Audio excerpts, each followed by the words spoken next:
انشاءاللہ ہم ترجمہ شروع کرتے ہیں. اعوذ باللہ من الشیطان الرجیم، بسم اللہ الرحمن الرحیم. تو یہاں پر ہم یہاں سے ہیں آیت نمبر 18 سے. آج ہمارا سبق ہے شہیدہ.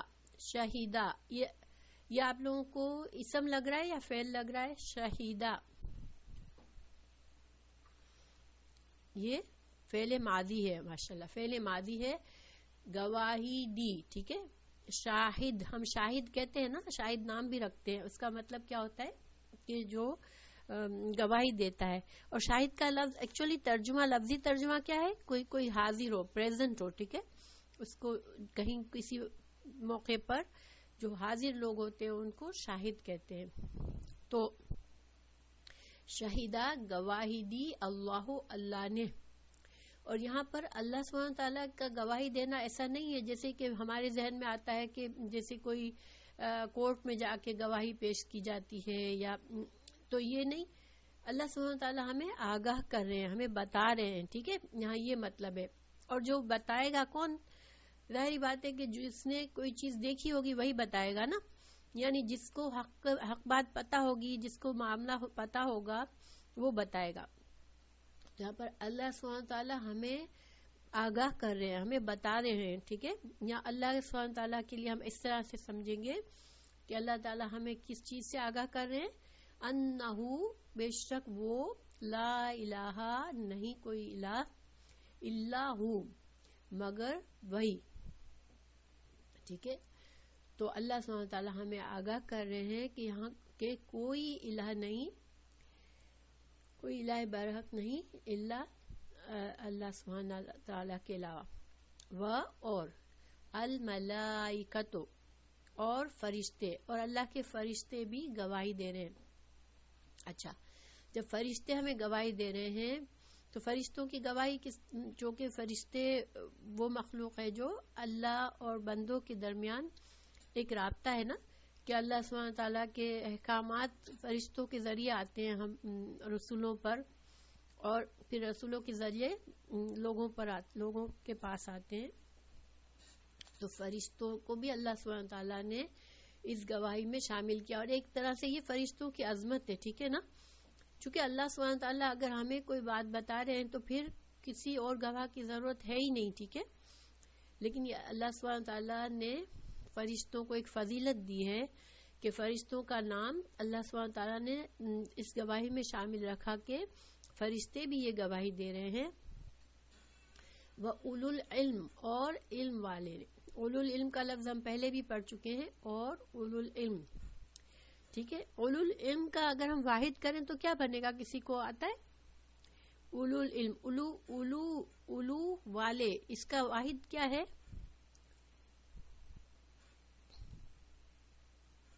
ذو ہے. ذو، ہاں ماشاء اللہ. تو ذو العلم، ٹھیک ہے، یعنی علم والا. اور اولو العلم، علم والے. تو اللہ تعالیٰ نے اب یہاں پر دیکھیں اولو العلم، اگر فرشتوں کی فضیلت میں فرشتوں کا نام ذکر کیا تو یہاں اولو العلم کی فضیلت ہمیں نظر آتی ہے اس میں کہ اللہ تعالیٰ نے گواہی دی، فرشتوں نے دی، اور علم والوں نے دی. اور یہ کون سا علم ہوگا؟ یہ دین کا علم، قرآن اور حدیث کا علم جن کے پاس ہے انہوں نے بھی گواہی دی. تو یہاں پر ان کی کوئی گواہی کی بھی ضرورت نہیں تھی، ٹھیک ہے.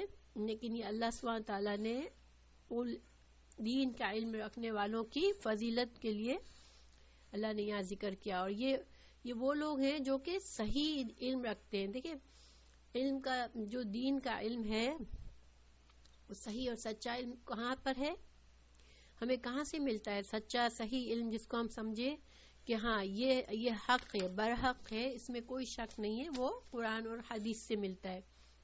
تو قرآن اور حدیث کا علم رکھنے والے، تو یہ اللہ تعالیٰ نے علم والوں کو فضیلت دی ہے یہاں پر. اچھا، پھر گواہی کیا ہے؟ اب یہاں سے گواہی شروع ہوتی ہے. قائمن، قائم ہے، بالقسط. تو قائم جو ہے نا، لفظ قائم، اس کے دو معنی ہو سکتے ہیں، قائم رکھنے والا اور خود قائم ہو. تو اللہ سبحانہ تعالیٰ کی وہ ذات ہے جو کہ خود بھی قائم ہے اور وہ قائم رکھنے والا ہے کس چیز کا؟ عدل کو. ٹھیک ہے، بالقسط، قسط کہتے ہیں عدل کو. تو یعنی کہ اللہ سبحانہ تعالیٰ کی ذات بھی عدل کے ساتھ ہے، اور اللہ تعالیٰ جو ہے وہ کائنات میں عدل قائم کرنے کی صفت ہے اللہ سبحانہ تعالیٰ کی، کہ اللہ تعالیٰ نے یہ کائنات جب بنائی ہے تو اس کو عدل کے ساتھ بنائی ہے. اور انشاءاللہ اس کی ہم تفسیر میں بھی جانیں گے کہ عدل کے ساتھ کائنات کا مقصد کیا ہے. دیکھیں، آپ نے دیکھا ہوگا کہ اگر ہم انسان کے علاوہ ہم تمام مخلوقات پر غور کریں کہ چاند، سورج، ستارے، سیارے، دن رات، زمین، پہاڑ، دریا، ہر چیز جو ہے نا وہ اللہ سبحانہ تعالیٰ کی فرما بردار ہے. وہ اپنے مخلوق کو وہ اپنے خالق کو جانتی ہے، اور وہ وہی کر رہے ہیں، وہ جو کہ اللہ سبحانہ تعالیٰ نے جس کام کے لیے ان کو بنایا بس وہ وہی کر رہے ہیں، اور ویسے ہی کر رہے ہیں جیسے اللہ سبحانہ تعالیٰ نے ان کو حکم دیا ہے. تو یہ ساری چیزیں اللہ کی فرما بردار ہیں اور اللہ کے عدل کے ساتھ اپنا کام کر رہی ہیں. جس طرح سے اللہ تعالیٰ نے ان کو بنایا، ان میں سے کوئی چیز، اللہ کی کوئی مخلوق دوسری مخلوق پر زیادتی کرنے والی نہیں ہے. جیسے چاند کی جگہ اگر سورج کہے کہ میں آج پہلے آ جاتا ہوں، چاند کی جگہ میں آ جاتا ہوں، تو نہیں، ایسا نہیں کرتا سورج. اسی طرح تمام ستارے، سیارے اپنے مدار میں چلتے رہتے ہیں اور اپنا کام اپنے وقت پر کرتے رہتے ہیں. ٹھیک ہے، تو یہ ساری چیزیں کیوں ہے؟ اس لیے کہ اللہ سبحانہ تعالیٰ نے اپنا اس کائنات کا نظام عدل کے ساتھ بنایا ہے. اس میں بے ربط سا نہیں ہے کہ جس کا جو دل چاہے جب چاہے کر لے. صرف انسان کو اور جنوں کو اللہ سبحانہ تعالیٰ نے ایک محدود سا اختیار دیا ہے کہ وہ چاہے تو اللہ کی فرما بردار بن جائے اور چاہے تو نافرمانی کرے. اس کے علاوہ اللہ کی تمام مخلوق اللہ کے تابع فرمان ہے. ٹھیک ہے، پھر لا الہ دوبارہ سے کہا گیا، توحید کا کلمہ، لا الہ، نہیں کوئی الہ مگر وہ العزیز الحکیم. اللہ تعالیٰ غالب ہے اور اللہ تعالیٰ حکمت والا ہے. دیکھیں یہاں پر جو دونوں بار آیا، کلمہ توحید آیا اور اس کے بعد اللہ سبحانہ تعالیٰ کی ایک صفت آئی. ٹھیک ہے، کہ اللہ تعالیٰ، پہلی دفعہ کہا گیا کہ اللہ تعالیٰ ایک ہی الہ ہے اور کوئی اس کے سوا الہ نہیں. پھر وہ الہ کیسا ہے؟ وہ ایسا ہے کہ وہ قائم ہے، یعنی خود بھی قائم ہے اور قائم رکھنے والا ہے عدل کو. یہ پہلی صفت. ٹھیک ہے، قائم بالقسط. دوسری دفعہ اللہ سبحانہ تعالیٰ نے لا الہ الا اللہ کہا، اور پھر العزیز الحکیم، اللہ سبحانہ تعالیٰ نے عزیز اور حکیم کی صفت یہاں پر لائے. تو دیکھیں عربی گرامر کے لحاظ سے اگر اتنا ہوتا نا، لا الہ الا اللہ هو القائم بالقسط وهو العزیز الحکیم، تب بھی جملہ صحیح ہوتا ہے. لیکن اللہ سبحانہ تعالیٰ نے کلمہ توحید کو دو بار لا کر دو بار الگ الگ صفت بتائی. اس کی میں آگے تفسیر میں بتاؤں گی انشاءاللہ. ہاں بالکل. اچھا، تو یہ انشاءاللہ اس کی کیوں اللہ سبحانہ تعالیٰ نے دو بار توحید کا ذکر کیا اور پھر دو بار الگ الگ صفت بتائی، تو انشاءاللہ یہ میں تفسیر میں بتاؤں گی. ابھی صرف پوائنٹ آؤٹ کر رہی ہوں آپ لوگوں کو. العزیز اور الحکیم کا معنی آپ لوگوں کو آتا ہے انشاءاللہ. عزت والا یعنی کہ غالب ہے، زبردست ہے اور حکمت والا. انا بے شک، الدین دین، عند اللہ اللہ کے نزدیک، الاسلام اسلام ہے. تو اللہ کے نزدیک الدین یعنی کہ اصل دین، صحیح دین کیا ہے؟ صرف اسلام ہے. ٹھیک ہے، ومختلفا. دیکھیں یہاں پر ایک بات اور نوٹ کریں کہ یہاں الدین آیا ہے، ان دینا نہیں آیا. ٹھیک ہے، یہاں پر نکرہ نہیں ہے، خاص ہے. یعنی کہ جو خاص دین ہے، جو اصل دین ہے، وہ اللہ کے نزدیک کیا ہے؟ اسلام ہے. مختلفہ اور نہیں اختلاف کیا.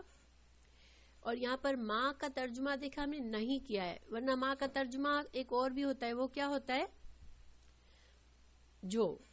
تو ایک ہنٹ یہ ہے کہ جب ماں کے بعد اسی سینٹنس میں اسی آیت میں الا آگے آ رہا ہو تو اس ماں کا ترجمہ ہمیشہ نہیں ہوتا ہے. ٹھیک ہے, یہ ایک ہنٹ ہے آپ لوگوں کے لیے.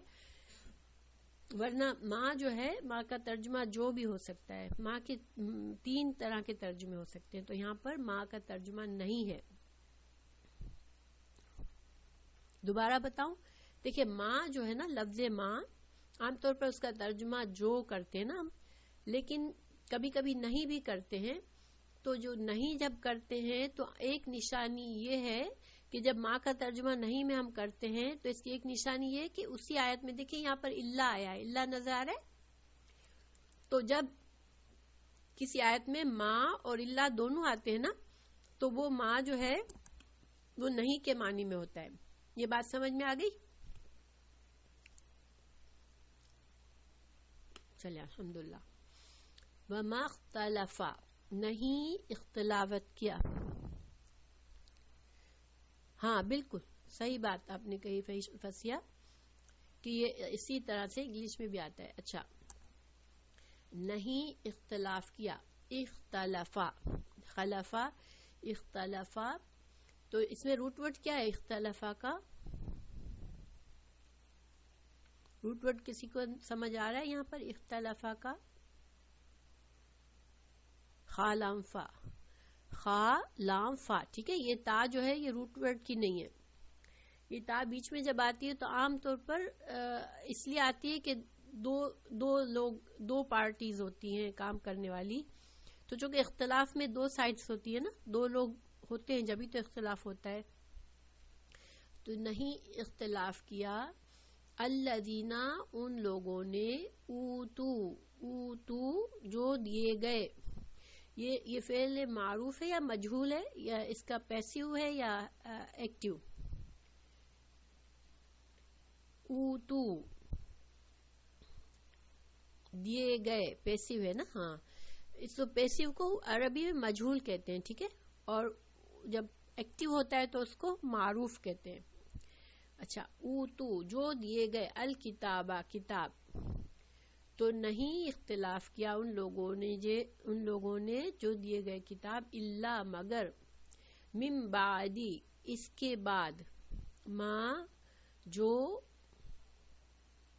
جاءہم آ گیا ان کے پاس, العلم علم, بغی کہتے ہیں. بغی کو لفظ کئی بار آیا ہے آپس میں ضد کی وجہ سے, اور ضد بھی کیا ہوتی ہے, بغی میں ایک طلب ہوتی ہے. ٹھیک ہے, تو ضد میں بھی ایک طلب ہوتی ہے نا. انسان ضد کیوں کرتا ہے کہ اپنی بات پر قائم رہنا چاہتا ہے, اپنی بات منوانے کے لیے انسان ضد کرتا ہے. تو اسی لیے یہاں ترجمہ ضد کیا گیا ہے. ٹھیک ہے, بغی کسی حد سے بڑھ جانا, اپنی جو بھی چاہت میں. اب وہ چاہت اچھی بھی ہو سکتی ہے اور بری بھی ہو سکتی ہے. لاسٹ سبق میں آپ کو سمجھایا تھا کہ جب ابتغاء مرضات اللہ کی رضا چاہنے کے لیے انسان اگر اعتدال سے بڑھ کے محنت کرتا ہے, یہاں تک کہ اپنی جان بھی دے دیتا ہے, تو وہ پسندیدہ ہے. لیکن ابتغاء یا باغی جو ہے وہ برے گناہوں میں بھی ہو سکتی ہے کہ انسان اپنی خواہش پرستی میں حد سے بڑھ جائے. ٹھیک ہے, تو یہاں پر ضد بھی خواہشات پر چلنا ہوتا ہے, اس لیے ضد میں. تو نہیں, جب ان کے پاس علم آ گیا تو پھر یہ ضد میں اپنی خواہشات کی پیروی کرنے میں انہوں نے کیا کیا, آپس میں اختلاف کیا کہ میں صحیح ہوں, میں زیادہ صحیح ہوں, میں زیادہ صحیح ہوں. بینہم آپس میں.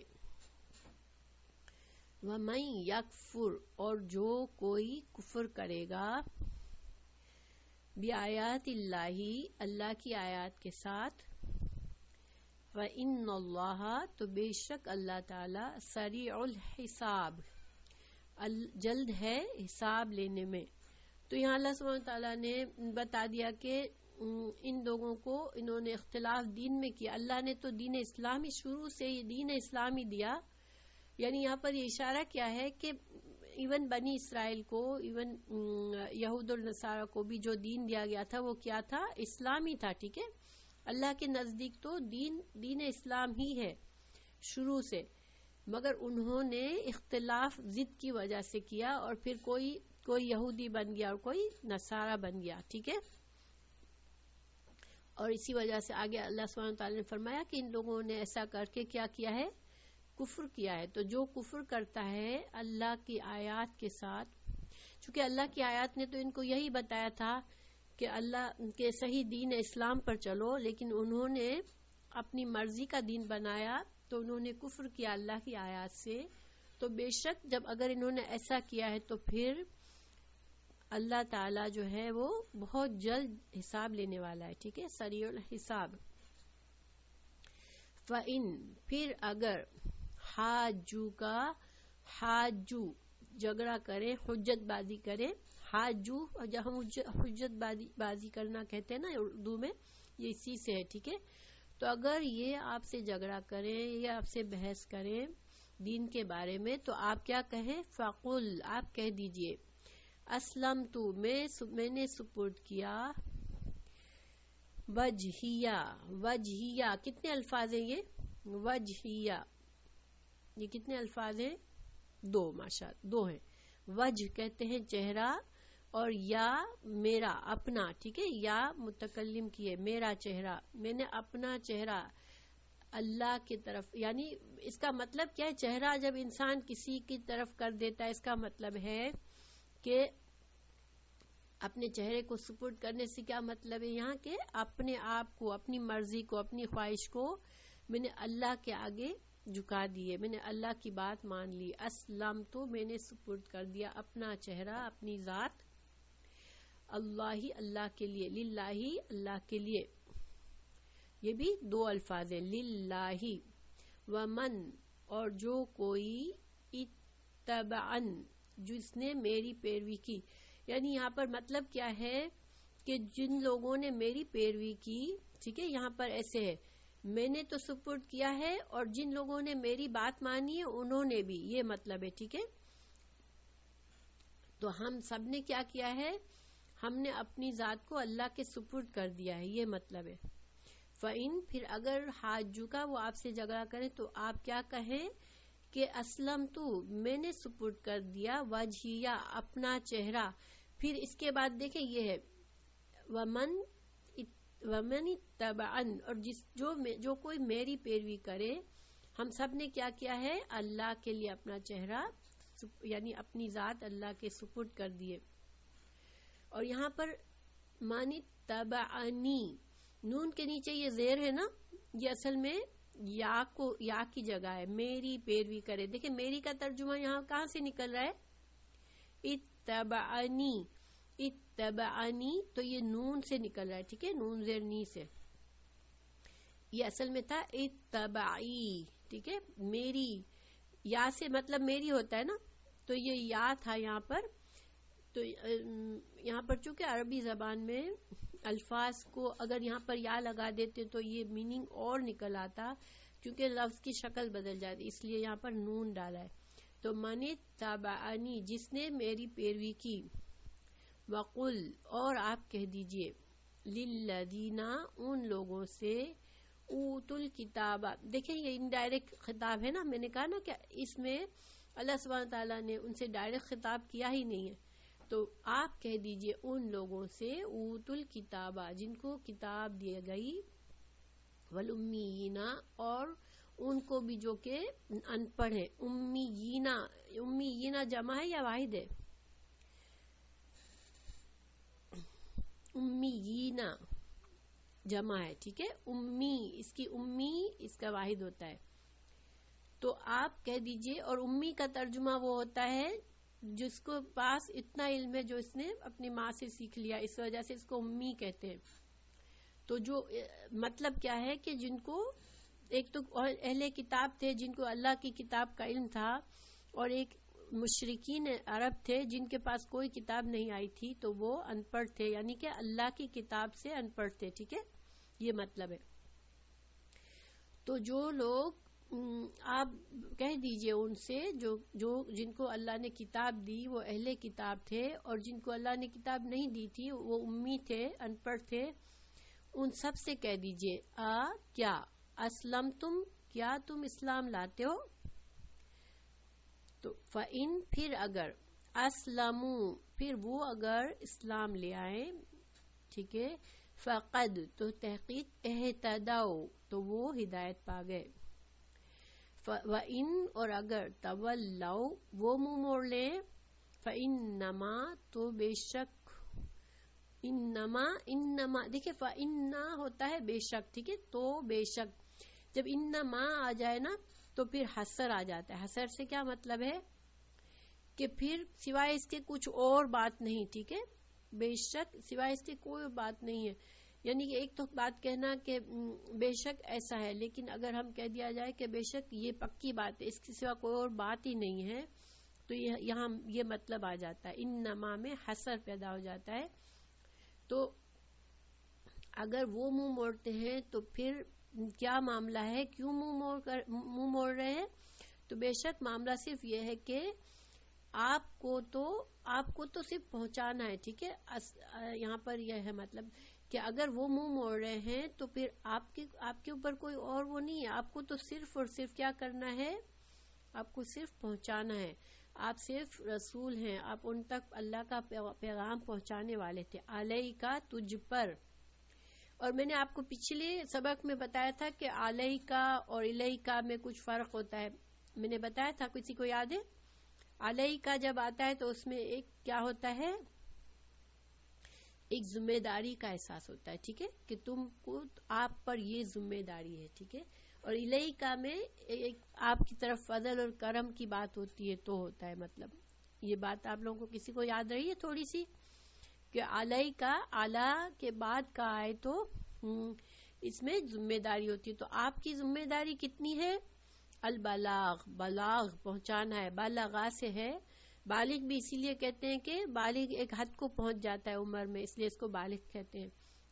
تو آپ کے اوپر تو صرف پہنچانا ہے، آپ کی ذمہ داری صرف اتنی ہے کہ آپ ان کو اللہ کا پیغام دے دیں، ٹھیک ہے. اور یہ ان نما کی وجہ سے میں صرف کہہ رہی ہوں، ٹھیک ہے، ورنہ صرف فَإِنَّا تو بے شک آپ کو پہنچانا ہے، آپ کو میسج پہنچا رہے. تو ان نما بے شک آپ کو صرف آپ کی ذمہ داری صرف اتنی ہے کہ آپ پہنچا دے سکتے.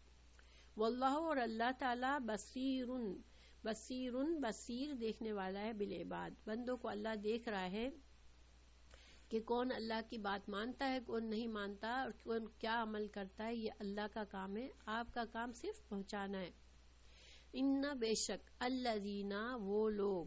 اور یہاں پر دیکھیں، یہاں پر ہم ایک اور مفہوم اپنے لیے بھی لے سکتے ہیں کہ بعض اوقات ہم کو کوئی اچھی بات پتہ چلتی ہے، ہم لوگوں کو بتاتے ہیں، اگر لوگ نہیں مانتے تو پھر ہم ان کے بارے میں ناراض ہوتے ہیں، ان کے بارے میں باتیں کرتے ہیں کہ فلاں کو ہم نے اچھی بات بتائی، انہوں نے نہیں مانی. تو ہمیں اس سے گریز کرنا چاہیے. ویسے تو یہ نیچرل ہم لوگوں کی فطرت میں بہت صبر نہیں ہے تو ہم لوگوں سے ہو جاتی ہے ایسی بات، لیکن اصل میں جب آپ کو اللہ تعالیٰ علم دے تو آپ کا مقصد یہ ہوتا ہے کہ آپ کی ذمہ داری یہ ہوتی ہے کہ آپ بتا دیں لوگوں کو. لیکن اگر کوئی نہیں مانتا، نہیں سمجھتا، تو اس کے بارے میں پھر ہمیں منہ کھولنے کی ضرورت نہیں ہے. کیوں؟ اس لیے کہ کیا پتا ہم کو بھی تو اللہ ہی نے ہدایت دی نا. ہم نے اگر کوئی بات ہمیں دین کی سمجھ آ رہی ہے تو یہ اللہ کا کرم اور فضل ہم پر ہے. تو پھر ہو سکتا ہے اللہ تعالیٰ ان پر بھی اپنا فضل کر دے اور ان کو بھی کسی وقت بات سمجھ میں آ جائے انشاءاللہ. تو اس میں صبر والے معاملہ ہوتا ہے پہنچانے والے کے لیے. پھر انا بے شک الذین وہ لوگ یکفرون جو کفر کرتے ہیں بآیات اللہ اللہ کی آیات کے ساتھ. بی آیات اللہ، بی آیات کتنے الفاظ ہیں؟ بی آیات دو، ساتھ آیات کے اللہ کی. وَيَقْتُلُونَ اور وہ قتل کر دیتے ہیں النبیین اس کی واحد بنائے النبیین، وہ نبیوں کو قتل کرتے ہیں. النبی، ٹھیک ہے، النبی، ماشاءاللہ، النبیون یا النبی، ٹھیک ہے، بغیر حق، بغیر حق کے، ٹھیک ہے، یعنی کہ نا حق. بغیر حق ہم اردو میں بھی بولتے ہیں نا، بغیر حق، حق کے بغیر. قتل کرتے ہیں، یعنی کہ ناحق قتل کرتے ہیں. وَيَقْتُلُونَ اور وہ قتل کرتے ہیں الَّذِينَ ان لوگوں کو یأمرون، اور وہ صرف انبیاء کو قتل نہیں کرتے، وہ ان کو بھی قتل کر دیتے ہیں جو کہ حکم دیتے ہیں. یأمرون جو حکم دیتے ہیں، امر کا مطلب حکم ہوتا ہے، ٹھیک ہے، جو حکم دیتے ہیں بالقسط انصاف کا، یعنی کہ جب لوگوں میں سے کوئی لوگ بھی ان کو سمجھاتے ہیں کہ بھائی یہ انصاف سے کام لو، تم حق پر چلو، تو وہ ان کو بھی قتل کر دیتے ہیں. من الناس لوگوں میں سے. فبشرہم تو آپ خوشخبری دے دیں، بشارت دے دیں. یہاں پر بشرہم یہ خوشی یعنی کہ صحیح معنوں میں خوشخبری نہیں ہے، ٹھیک ہے، یہ ایک طنزیہ انداز ہے کہ آپ پھر اگر ایسے لوگ ہیں تو پھر ان کو پھر آپ بشارت دے دیں، آپ ان کو خوشخبری دے دیں کہ بعذاب علیم، کہ ان کو دردناک عذاب ملے گا. تو یہ ایک بہت ہی غصے والا انداز ہے کہ ایک مطلب ہاں بالکل کہ ان کو ایک طرح سے اللہ سبحانہ تعالیٰ یہاں بھی اپنا غصے کا اظہار کر رہے ہیں کہ ٹھیک ہے اگر یہ نہیں مان رہے اور ان کے ایسے اعمال ہیں تو پھر آپ ان کو بشارت دے دیں کہ ان کو اب دردناک عذاب ملے گا. اچھا، دوسری بات یہ ہے کہ دیکھیں یہاں پر آیا ہے کہ یقتلون الانبیاء، ٹھیک ہے، انہوں نے انبیاء کو قتل کرتے ہیں. وہ تو آپ صلی اللہ علیہ وسلم کے وقت میں جو یہودی تھے ان کو یہ بات خاص طور سے کیوں کہی گئی کہ جو بنی اسرائیل کے لوگ تھے اس وقت اہل کتاب تھے، اس لیے کہ انہوں نے ان کے باپ دادا نے یہ کام کھلے عام کیے، انبیاء کو قتل کیا. اور یہ لوگ جو آپ صلی اللہ علیہ وسلم کے وقت میں تھے اہل کتاب، وہ اپنے باپ دادا کے کارناموں پر بڑے فخر کرتے تھے. ان کو یہ نہیں برا لگتا تھا کہ ہمارے باپ دادا نے کتنی غلط کام کیے کہ انہوں نے انبیاء تک کو قتل کیا. وہ اس طرح نہیں سوچتے تھے، بلکہ وہ یہ سوچتے تھے کہ ہمارے باپ دادا بہت عظیم تھے اور بہت وہ ان کے کارناموں پر خوش ہوتے تھے.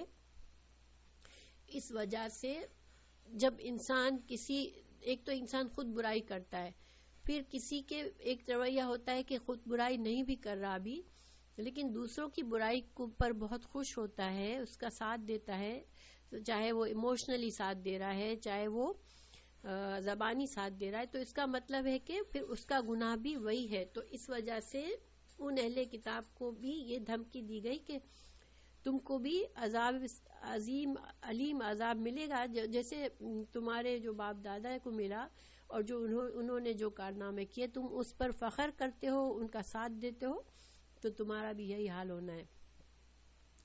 اور ان کا آپ صلی اللہ علیہ وسلم کی دعوت کو نہ ماننا ہی ایک طرح سے اپنے باپ دادا کے اس پر قائم ہونے کی نشانی تھی نا، کہ جو ان کے باپ دادا نے دین میں تبدیلیاں کی وہ اس پر خوش تھے، وہی اسی پر قائم رہنا چاہ رہے تھے.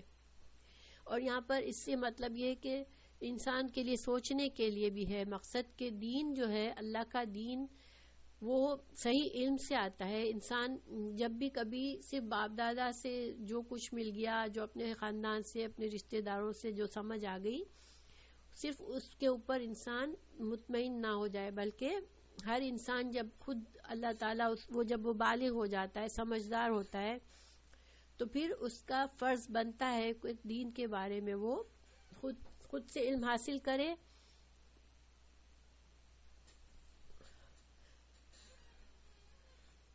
بالکل، اس لیے کہ صرف اپنے بڑوں کا جو بھی طریقہ ہے اگر ہم اس پر ہی چلتے رہیں گے اور اس سے نہیں ہٹیں گے تو یہ ہم نے پھر اپنی ذمہ داری پوری نہیں کی، کہ ہم نے اپنی طرف سے اپنا اللہ نے جو ہمیں عقل دی تھی اس سے ہم نے محنت نہیں کی، اس سے ہم نے علم نہیں حاصل کیا صحیح، تاکہ ہم ان غلطیوں سے بچ جائے جو لا علمی یا کسی بھی وجہ سے ہمارے پہلوں نے کر دی. تو یہاں پر یہ چیز ہمارے مسلمانوں پر بہت فٹ ہو رہی ہے آج، کہ ہم جو ہیں اور چیزوں میں تو باپ دادا کی بات نہیں مانتے. دیکھیں بزنس، کاروبار، کسی چیز میں ہمیں اپنے باپ دادا کے طریقہ پر ہم قائم نہیں رہتے، لیکن جب ریلیجن کا معاملہ آتا ہے تو ہم نے جتنا علم سیکھ لیا ہم اس کو بہت مضبوطی سے پکڑے ہوئے ہیں اور اس میں ہم اپنی طرف سے کوئی محنت نہیں کر رہے کہ ہمیں اس میں صحیح غلط کا ہم فرق معلوم کریں. تو یہ بہت ضروری بات ہے، ٹھیک ہے. پھر اولئک یہی لوگ، الذین وہ لوگ ہیں، حبطت، حبط کا مطلب ہوتا ہے ضائع ہونا، ضائع ہو گئے،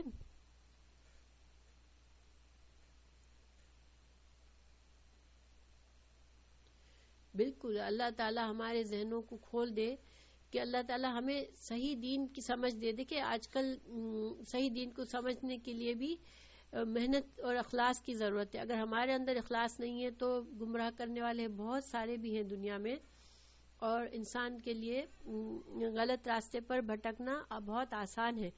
تو اللہ تعالی ہمیں ایسے لوگوں سے بھی محفوظ رکھے جو خود بھی گمراہ ہوتے ہیں، دوسروں کو گمراہ کرتے ہیں، اور اللہ تعالی ہمیں بھی حق بات پر ہمیشہ یہ حق کی دعا مانگتے رہے کہ اللہم ارنا الحق الحق وارزقنا اتباعہ وارنا الباطل الباطل وارزقنا اجتنابہ، کہ اللہ ہمیں حق کو حق دیکھنے کی توفیق عطا کر.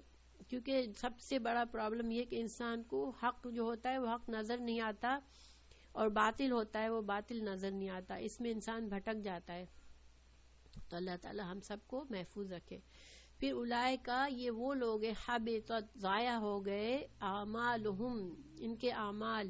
دیکھیں دنیا میں ہر انسان کچھ نہ کچھ اچھے کام بھی کرتا ہے، ہر انسان یہ نہیں کہ صرف برے کام کرتا ہے، لیکن اللہ تعالیٰ کیا فرما رہے ہیں کہ ان کے اچھے اعمال بھی ضائع کر دیے انہوں نے. کیوں کہ ان کا عقیدہ، اب انسان کا عقیدہ خراب ہوتا ہے، اس کو صحیح دین ہی نہیں پتا، تو پھر اس کے اعمال بھی ضائع ہو جاتے ہیں. پھر دنیا میں والآخرہ آخرت میں. وما لہم اور نہیں ان کے لیے من ناصرین کوئی مددگار نہیں ہے ان کے لیے. ناصر واحد، ناصر اس کا واحد ہے، تو ان کا کوئی مددگار نہیں ہے. تو اللہ سبحانہ وتعالی ایسی گمراہی سے بچائے کہ انسان بے یار و مددگار ہو کے رہ جائے، اور یہ انسان اپنے ہی ہاتھوں پہ کلہاڑی مارتا ہے، اپنے پیروں پہ کلہاڑی مارتا ہے جب انسان ضد میں آتا ہے اور حق بات اس کے سامنے آتی ہے، اور مگر پھر بھی وہ اس کو نہیں مانتا. اور ہمیں یہ سیکھنا ہے کہ اللہ تعالیٰ جب بھی ہمیں حق نظر آئے تو ہم فوراً اس کو قبول کر لیں. اس لیے کہ دیکھیں یہ بھی ایک نعمت ہوتی ہے کہ انسان کو اللہ تعالیٰ حق دکھا دیتا ہے. اگر ہم بار بار آنکھیں پھیرتے ہیں حق سے تو پھر وہ موقع ہم سے جا بھی سکتا ہے، ہم سے چھوٹ بھی سکتا ہے. تو اللہ تعالیٰ ہمیں محفوظ رکھے، اور ہمیں ہمارے جو اعمال ہیں.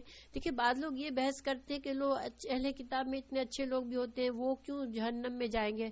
ان کو بہت سے مسلمانوں کو یہ بات بہت بھاری لگتی ہے کہ عیسائی اور جیسے اہل کتاب میں کتنے اچھے اچھے لوگ بھی ہوتے ہیں، اتنے بڑے بڑے کام بھی کرتے ہیں، تو وہ ان کے بارے میں پھر کیا.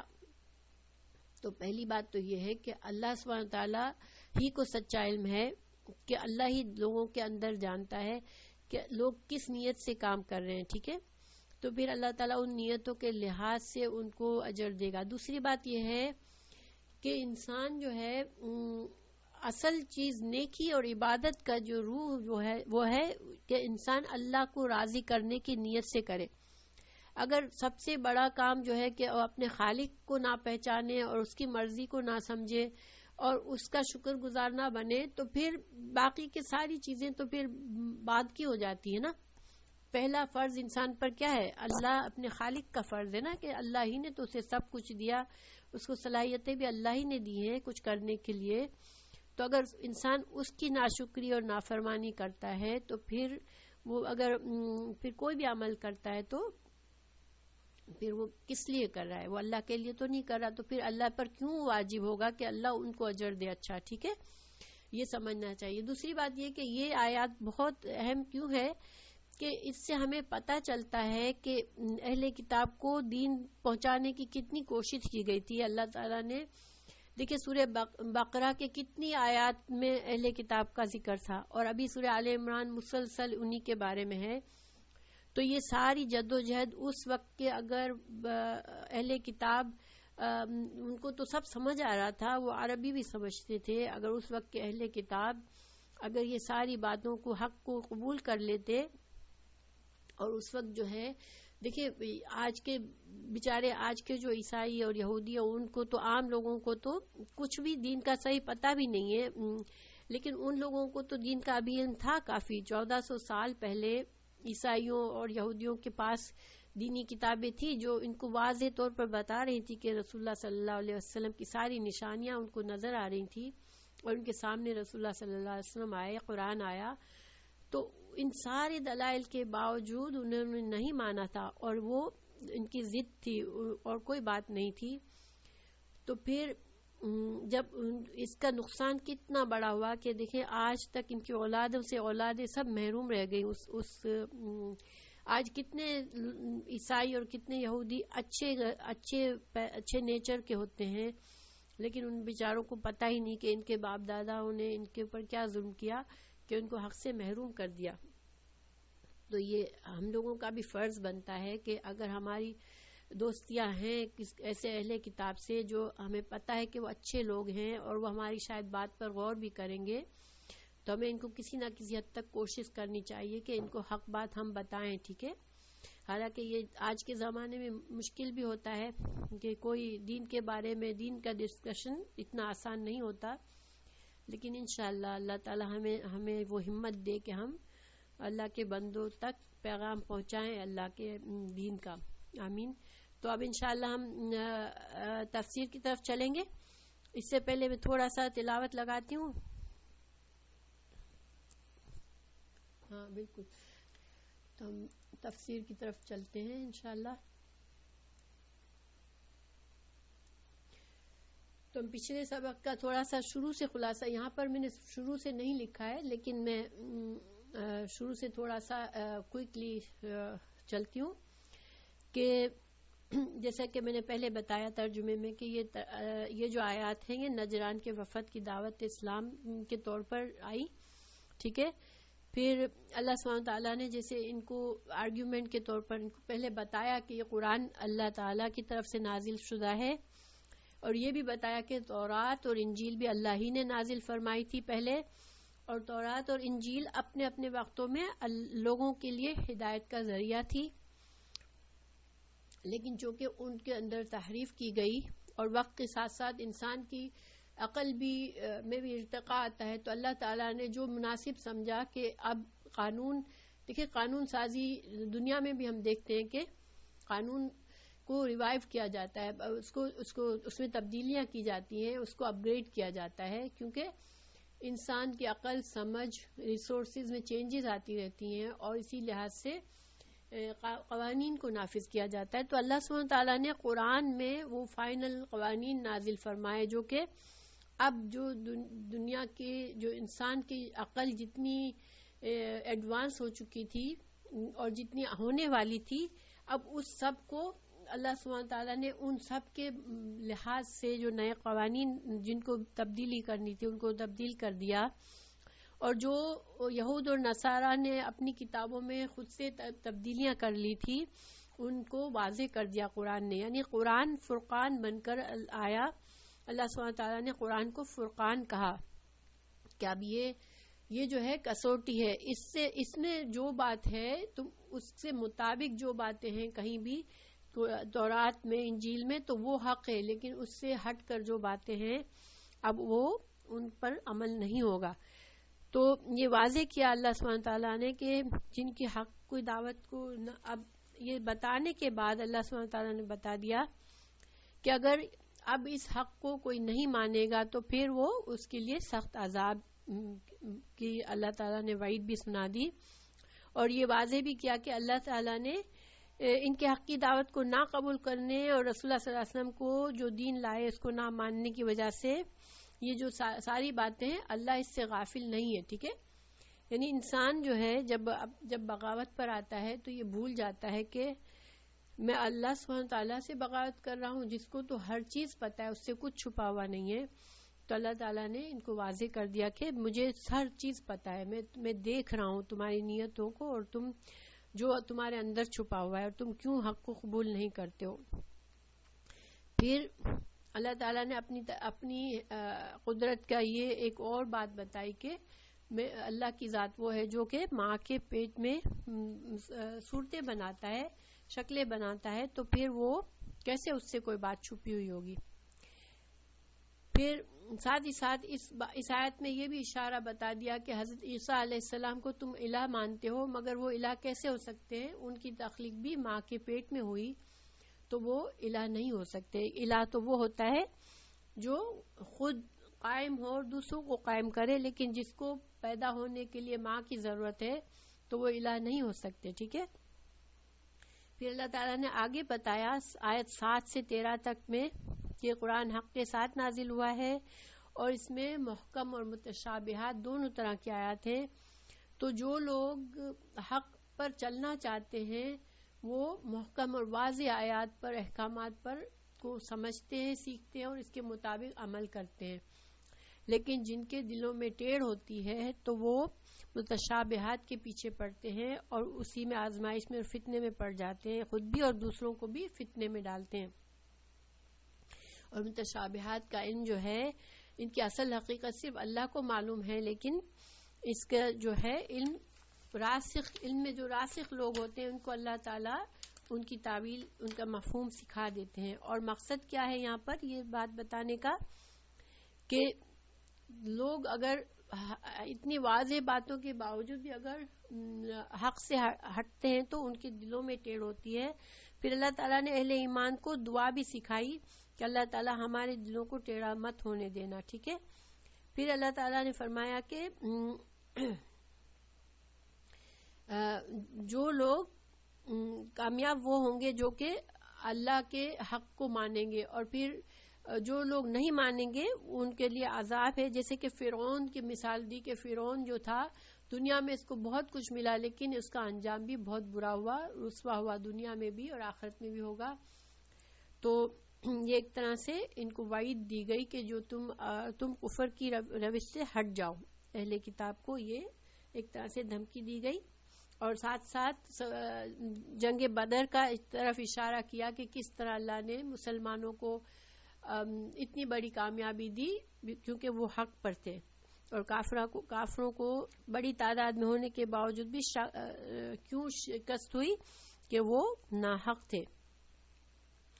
پھر ان سب باتوں کے بتانے کے بعد اللہ تعالیٰ نے، اب ہم آج کی لیسن کی طرف نہیں، پھر اللہ تعالیٰ نے کچھ وہ آیات بتائیں کہ انسان کیوں حق سے ہٹتا ہے. اس کی ایک وجہ بتائی کہ انسان کے اندر خواہشات کی محبت ہوتی ہے. پچھلے سبق میں ہم نے یہ جانا تھا کہ جو انسان سب کچھ سمجھنے کے باوجود بھی کیوں ٹیڑھا چلتا ہے، اس لیے کہ اس کے اندر خواہشات کی محبت، فطری محبت ہے. ٹھیک ہے. تو لیکن یہ جو ہے انکار حق کی سب سے بڑی وجہ ہی یہی ہے کہ انسان اللہ کی حدوں کو توڑتا ہے اپنی خواہشات کو پوری کرنے کے لیے. اور یہ جو یہودی، جو عیسائی کا وفد آیا ہے اور جو حق کو سمجھنے کے باوجود نہیں مان رہا ہے، تو اس کی وجہ بھی یہی ہے کہ وہ دنیا کی محبت ان کے دلوں میں ہے. ٹھیک ہے. یہ تھا مقصد. پھر اللہ تعالیٰ نے ساتھ ساتھ پچھلے سبق کو ابھی بتا رہی ہوں کہ اللہ تعالیٰ نے مسلمانوں کو کیا بتایا کہ یہ جو فطری خواہش ہے، اللہ تعالیٰ نے جو محبت رکھی ہے چیزوں کی، دنیا کی چیزوں کی محبت رکھی ہے، وہ ایک طرح سے ایک تو مقصد اس کا یہ کہ ایک آزمائش ہے یہ کہ کون اللہ کی رضامندی کے لیے اپنی خواہشات پر کنٹرول رکھتا ہے، اور دوسرا مقصد اس کا یہ ہے کہ دنیا کی معاشرتی نظام کو چلایا جائے. یہ حکمت ہے اس میں کہ اگر انسان کے دلوں میں خواہش نہیں ہوگی تو انسان کچھ بھی نہیں کرے گا. وہ راہب بن کے جنگلوں میں بیٹھ جائے گا، صرف بیٹھ کے اللہ اللہ کرتا رہے گا، کیونکہ اس کے دل میں خواہشات ہی نہیں ہوں گی دنیا کی. تو یہ خواہشات ایک طرح سے ڈرائیونگ فورس ہے انسانوں کے لیے. اس میں یہ حکمت ہے اللہ تعالیٰ کی. لیکن پھر اللہ تعالیٰ نے ساتھ ہی ساتھ بتا دیا کہ اللہ کے فرما بردار بندے جو ہیں وہ اپنی خواہشات کے اصول میں اللہ کی قائم کی ہوئی حدوں پر سے تجاوز نہیں کرتے. ٹھیک ہے. اور کبھی خواہشات سے مغلوب ہو کر گناہ کر بیٹھتے ہیں کیونکہ انسان کمزور ہے. تو اللہ تعالیٰ نے ہمیشہ انسانوں کو سکھایا ہے، مسلمانوں کو سکھایا ہے کہ دیکھو گناہ ہو بھی جائیں تو یہ کوئی اللہ تعالیٰ کی رحمت سے مایوس ہونے والی بات نہیں ہے. تو انسان کمزور ہے، اگر گناہ ہو جائے، اگر خواہشات سے مغلوب ہو جاؤ تو یہ دعا اپنے ایمان کو فوراً سے تازہ کرو، اللہ سبحانہ تعالیٰ سے اپنے ایمان کا اقرار کرو کہ اللہ میں تیرا فرما بردار ہوں، میں ایمان لایا ہوں، لیکن میں کمزوری کی وجہ سے میں نے گناہ کیا ہے، تو اللہ تو مجھے معاف فرما دے. تو اللہ تعالیٰ معاف کرنے والا ہے. ٹھیک ہے، ساتھ ساتھ مومنوں کو اللہ تعالیٰ نے یہ بھی بتا دیا. اور یہ سبحان اللہ دیکھیں ہمارے دین میں یہ خوبصورتی ہے کہ اللہ سبحانہ تعالیٰ نے آپ قرآن پر اگر غور کریں تو جہاں عذاب سے ڈراتے ہیں فوراً اپنی رحمت کا بھی ذکر فرماتے ہیں. تو یعنی کہ جو ہمارا دین ہے وہ دو چیزوں کے بیچ میں ہے. رسول اللہ صلی اللہ علیہ وسلم کو کیا کہا جاتا ہے؟ بشیر اور نذیر، ہے نا. یعنی کہ آپ صلی اللہ علیہ وسلم کا آنے کا مقصد کیا تھا؟ لوگوں کو خوشخبری بھی دے، یہ نہیں کہ صرف ڈراوا ہی دینا ہے، اور ساتھ ساتھ ڈرانا بھی ہے. اور ہم لوگوں کے لیے بھی کیا ہے کہ ہم دونوں چیزوں پر نظر رکھیں.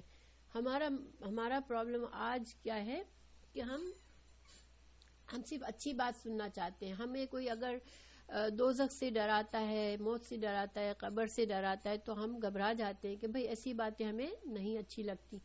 ہمیں صرف اچھی باتیں چاہیے کہ اللہ تو بہت رحیم ہے. اور ہمارا مقصد یہ نہیں ہوتا کہ ہمیں اللہ کی رحمت پر، ہم اللہ کی صفت رحمت کو پسند کرتے ہیں یا اللہ کی رحمت کی صفت کے قائل ہیں، مگر ہمارا مقصد یہ ہوتا ہے کہ ہمیں جو منمانی کرنی ہم کرتے رہیں، اللہ تو ہمیں معاف فرما دے گا. نہیں، یہ طریقہ صحیح نہیں ہے. انسان کو خوف اور امید دونوں رکھنی چاہیے. ٹھیک ہے، جب تک خوف نہیں ہے، جب تک انسان گناہوں سے بچنے کی کوشش نہیں کرے گا، اور جب تک امید نہیں ہوگی تو انسان گناہ کر کے اتنا مایوس نہیں ہو جائے گا کہ پھر آئندہ اس کی ہمت ہی ٹوٹ جائے کہ اب تو مجھے جہنم میں جانا ہی جانا ہے. تو ہمیں ان دونوں کے درمیان رہنا ہے انشاءاللہ. اور اللہ تعالیٰ سے ہمیشہ اچھا گمان رکھنا اچھی بات ہے. پھر جب انسان، جس کو اللہ نے ایک عارضی اختیار دیا ہے، جب وہ اپنی خواہشات کے اصول میں اللہ کے حدود سے تجاوز کرنے کی کوشش کرتا ہے تو اللہ کے اس عدل و قسط میں بگاڑ کرنے کی کوشش کرتا ہے. دیکھیں جب بھی آپ دیکھیں گے کہ جہاں عدل نہیں ہوگا وہاں پر کیا ہوگا؟ عدل اور انصاف کا اپوزٹ کیا چیز ہوتی ہے؟ اگر انسان عدل اور انصاف کے طریقے پر نہیں چلتا تو پھر اس کا طریقہ کون سا ہو سکتا ہے؟ ظلم کا، ہے نا. ظلم کا طریقہ ہوتا ہے. عدل اور انصاف کے اپوزٹ کیا چیز ہے؟ ظلم ہے. تو جب انسان اللہ کو عدل پسند ہے، اللہ نے کائنات کو عدل سے بنایا ہے، کائنات کی ہر چیز ہمیں بتاتی ہے کہ اس کا نظام عدل کے ساتھ چل رہا ہے. تو پھر اگر انسان ظلم کے راستے پر چل جاتا ہے اور وہ ظلم کرنا اپنے لیے جیسے جائز سمجھتا ہے تو پھر اللہ کی زمین پر بگاڑ پیدا ہوتا ہے. آج جو دنیا میں اتنی زندگی مشکل ہو رہی ہے نا، جتنے لوگ پریشان ہیں، کتنی دنیا میں آفتیں مچی ہوئی ہیں، تو اس کی سب سے بڑی وجہ کیا ہے کہ انسانوں نے ظلم کی راہ اختیار کر لی ہے. اگر ہر انسان اللہ کے بتائے ہوئے طریقے پر صحیح طریقے سے چلے تو دنیا میں یہ سارے جو آفتیں مصیبتیں آئی ہوئی ہیں وہ نہ ہوں. تو پھر اللہ کا عدل کا انصاف کا جو سسٹم ہے وہ بگڑتا ہے جب انسان اپنی منمانی کرتا ہے. اور اللہ تعالیٰ جو ہے وہ مہلت تو دیتا ہے کیونکہ یہ اللہ کی حکمت ہے. اللہ نے ہمیں آزمائش کے لیے پیدا کیا ہے نا، تو اللہ تعالیٰ ہمیں مہلت دیتا ہے. لیکن اللہ تعالیٰ طاقت رکھتا ہے کہ اللہ جب چاہے جب ظالموں کو ختم کر دے، اور اللہ تعالیٰ ایسے نافرمانوں کو سزا دے. تو یہ سو فار یہ مفہوم چل رہا ہے. ٹھیک ہے، بیک گراؤنڈ یہ چل رہا ہے، یہ ساری آیات ہمیں یہ باتیں بتا رہی ہیں. پھر آگے اللہ سبحانہ تعالیٰ نے آج کی آیت سے کیا ہے، دیکھیں ترجمہ دیکھتے ہیں ہم آج کے سبق کا، کہ اللہ تعالیٰ فرشتے اور اہل علم اس بات کی گواہی دیتے ہیں کہ اللہ کے سوا کوئی معبود نہیں ہے.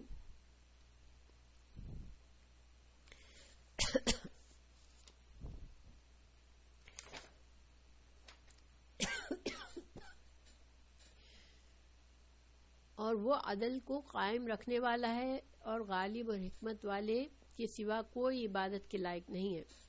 تو یہاں جیسے کہ میں نے ترجمہ کرتے وقت بتایا آپ لوگوں کو کہ اللہ تعالیٰ کی گواہی کیا ہے، کہ اللہ تعالیٰ ہمیں آگاہ کر رہے ہیں کہ اللہ تعالیٰ نے خود بھی عدل پر قائم ہے اور وہ اس کائنات میں بھی عدل کے ساتھ چلا رہا ہے. ٹھیک ہے، اور پھر اللہ سبحانہ تعالیٰ نے اس فرشتوں کو یہ فضیلت دی کہ فرشتوں کے نام کو بھی اس گواہی میں شامل کیا کہ فرشتے بھی اللہ کی اس وحدانیت کی گواہی دیتے ہیں اور اہل علم بھی. اور یہاں پر دو چیزوں کی گواہی ہے. ٹھیک ہے, ایک تو کیا ہے, ایک بار کہا گیا لا الہ الا اللہ, پھر اللہ کی صفت کون سی لائی گئی, قائمم بالقسط, کہ اللہ جو ہے وہ خود بھی قائم ہے عدل پر, اور اس نے اس کائنات کو بھی عدل کے ساتھ بنایا ہے. ٹھیک ہے, یہ پہلی صفت. اور یہ توحید, تو توحید کے ساتھ پہلی صفت کیا آئی کہ اللہ عدل کے ساتھ قائم ہے, اور عدل کے ساتھ اس نے کائنات کو قائم کیا ہے. اللہ تعالیٰ نے انسانوں کے لیے بھی یہی پسند کیا کہ وہ عدل کے ساتھ رہے اس دنیا میں. پھر اللہ تعالیٰ نے دوبارہ فرمایا لا الہ الا اللہ هو العزیز الحکیم, کہ توحید کے ساتھ دوبارہ اللہ سبحانہ تعالیٰ نے دوسری صفت کیا لائی اللہ تعالیٰ کی, العزیز الحکیم. تو گویا یہ اللہ تعالیٰ کا کہنا ہے یہاں پر, یہ مقصد ہے کہ جو اللہ خود قائم ہے انصاف پر, جو انصاف کو پسند کرتا ہے, جس نے انسانوں کو ایک مختصر سا اختیار دیا ہے دنیا میں کہ وہ اپنی من مانی کریں, باقی تو کائنات کی ہر چیز اللہ کی فرما بردار ہے. صرف انسانوں کو اور جنوں کو اللہ نے اختیار دیا ہے. تو اگر وہ اللہ کے عدل کو قائم نہیں کریں گے تو اللہ غالب ہے, اللہ زبردست ہے, تو وہ پکڑنے پر قادر ہے, اللہ ان کو سزا دینے پر قادر ہے. اس لیے یہ صفت آئی العزیز کی. اور الحکیم کی صفت سے پتہ چلتا ہے کہ اللہ تعالیٰ جو مہلت دیتا ہے لوگوں کو, جو خرابی کرنے کا موقع دیتا ہے کہ ٹھیک ہے کر لو تم, اگر تم اپنی منمانی کر رہے ہو تو وقتی طور پر کر لو, تو یہ اللہ کی حکمت ہے. اللہ تعالیٰ کی حکمت کے تحت کسی کو بھی کچھ, ورنہ اللہ کا آپ کو پتہ ہے کہ اللہ کی مرضی کے بغیر تو ایک پتا بھی نہیں ہل سکتا. تو اگر بڑی بڑی نافرمانیاں لوگ کرتے ہیں, بہت بہت ظلم کرتے ہیں دنیا میں, تو یہ صرف اللہ کی حکمت ہے کہ اللہ نے ایک مہلت سے, اللہ تعالیٰ امتحان لے رہے ہیں جو کہ انسانوں کا, تو اللہ تعالیٰ کی حکمت ہے. تو گویا توحید کے ساتھ ساتھ اللہ کی عدل کی صفت آئی, اور توحید کے ساتھ اللہ کی عزیز اور حکیم کی صفت آئی کہ اللہ تعالیٰ چاہتا ہے کہ بندوں کو جو اختیار دیا گیا ہے اس کے تحت وہ انصاف قائم کرے, اور اگر نہیں کریں گے تو اللہ تعالیٰ زبردست ہے, وہ بدلہ لے سکتا ہے, سزا دے سکتا ہے. اور اگر اللہ نے تم کو مہلت دی ہے تو یہ سمجھ لو کہ یہ اللہ کی حکمت ہے. ٹھیک ہے, یہ تو ایک طرح سے مختصر سا ترجمے کے ساتھ ایکسپلینیشن ہے. اب ہم اگر آگے بڑھتے ہیں کہ دیکھیں یہاں اللہ تعالیٰ نے فرما دیا کہ اللہ نے گواہی دی. ٹھیک ہے, لیکن کس طرح گواہی دی اس کی وضاحت کوئی نہیں ہے ان آیات میں. یہ آیات مختصر طور پر ہم کو بتا رہی ہیں صرف کہ اللہ تعالیٰ ہمیں اس بات سے آگاہ کر رہے ہیں کہ اللہ ایک ہی ہے, اپنی توحید سے آگاہ کر رہے ہیں اور اپنے قائم بالقسط ہونے سے آگاہ کر رہے ہیں. لیکن ہمیں یہاں پر کوئی بھی اس کے دلیل نہیں دی. تو اس کے دلائل کہاں ہے, قرآن میں بہت سی جگہوں پر ہے. ٹھیک ہے, تو اس کے بارے میں ہم تھوڑا سا دیکھتے ہیں کہ کہاں سے کیسے ہمیں یہ دلائل ملتے ہیں. اللہ تعالیٰ کی یہ گواہی, یہ آگاہ کرنا ہمیں کہاں سے پتہ چلتا ہے. ٹھیک ہے, جو کہ ہمیں بتایا گیا کہ اللہ تم کو آگاہ کرتا ہے, لیکن کیسے آگاہ کیا ہے اس کی تفصیل میں انشاءاللہ آگے بتاتی ہوں. تو قرآن میں بہت سی جگہوں پر اس کی وضاحت کی گئی ہے. کیسے دیکھیں, قرآن میں نظام کائنات کے بارے میں آیات آئی, اور جو وہ ہمیں بتاتی ہیں کہ نظام کائنات کی گواہی ہمیں بتاتی ہے کہ اللہ جو ہے وہ گواہی دے رہا ہے اپنے عدل کی. تو وہ کیسے, دیکھیں کائنات کی ہر چیز جو ہے ایک نظام اور ضبط کے ساتھ اپنے خالق کی فرما برداری کے ساتھ ایک مخصوص کام میں لگی ہوئی ہے. کوئی چیز اپنی ذمہ داری کو پورا کرنے میں کسی قسم کی کوتاہی یا بد نظمی کا مظاہرہ نہیں کرتی. اور یہ تو بات, اس کو تو وضاحت کرنے کی بھی ضرورت نہیں ہے, آپ لوگوں کو پتہ ہے کہ کس طرح سے بارش ہوتی ہے, کس طرح سے پہاڑ اپنی جگہ پہ قائم رہتے ہیں, کس طرح زمین کے اندر کشش ہے کہ وہ اس کشش کی وجہ سے ہمارے لیے ایک انوائرمنٹ ہے کہ ہم چلتے ہیں صحیح طرح سے, دنیا پہ بستے ہیں. تو یہ ہر چیز, ایک ایک چیز کائنات کی ہمیں بتاتی ہے کہ، اور اس میں اللہ تعالیٰ نے کئی آیات میں ان چیزوں کا ذکر کیا ہے. جو آگے میں آپ لوگوں کو بتاتی ہوں کون سی آیات ہیں، ایک دو مثال کے طور پر بتاؤں گی، اس لیے کہ بے شمار آیات ہیں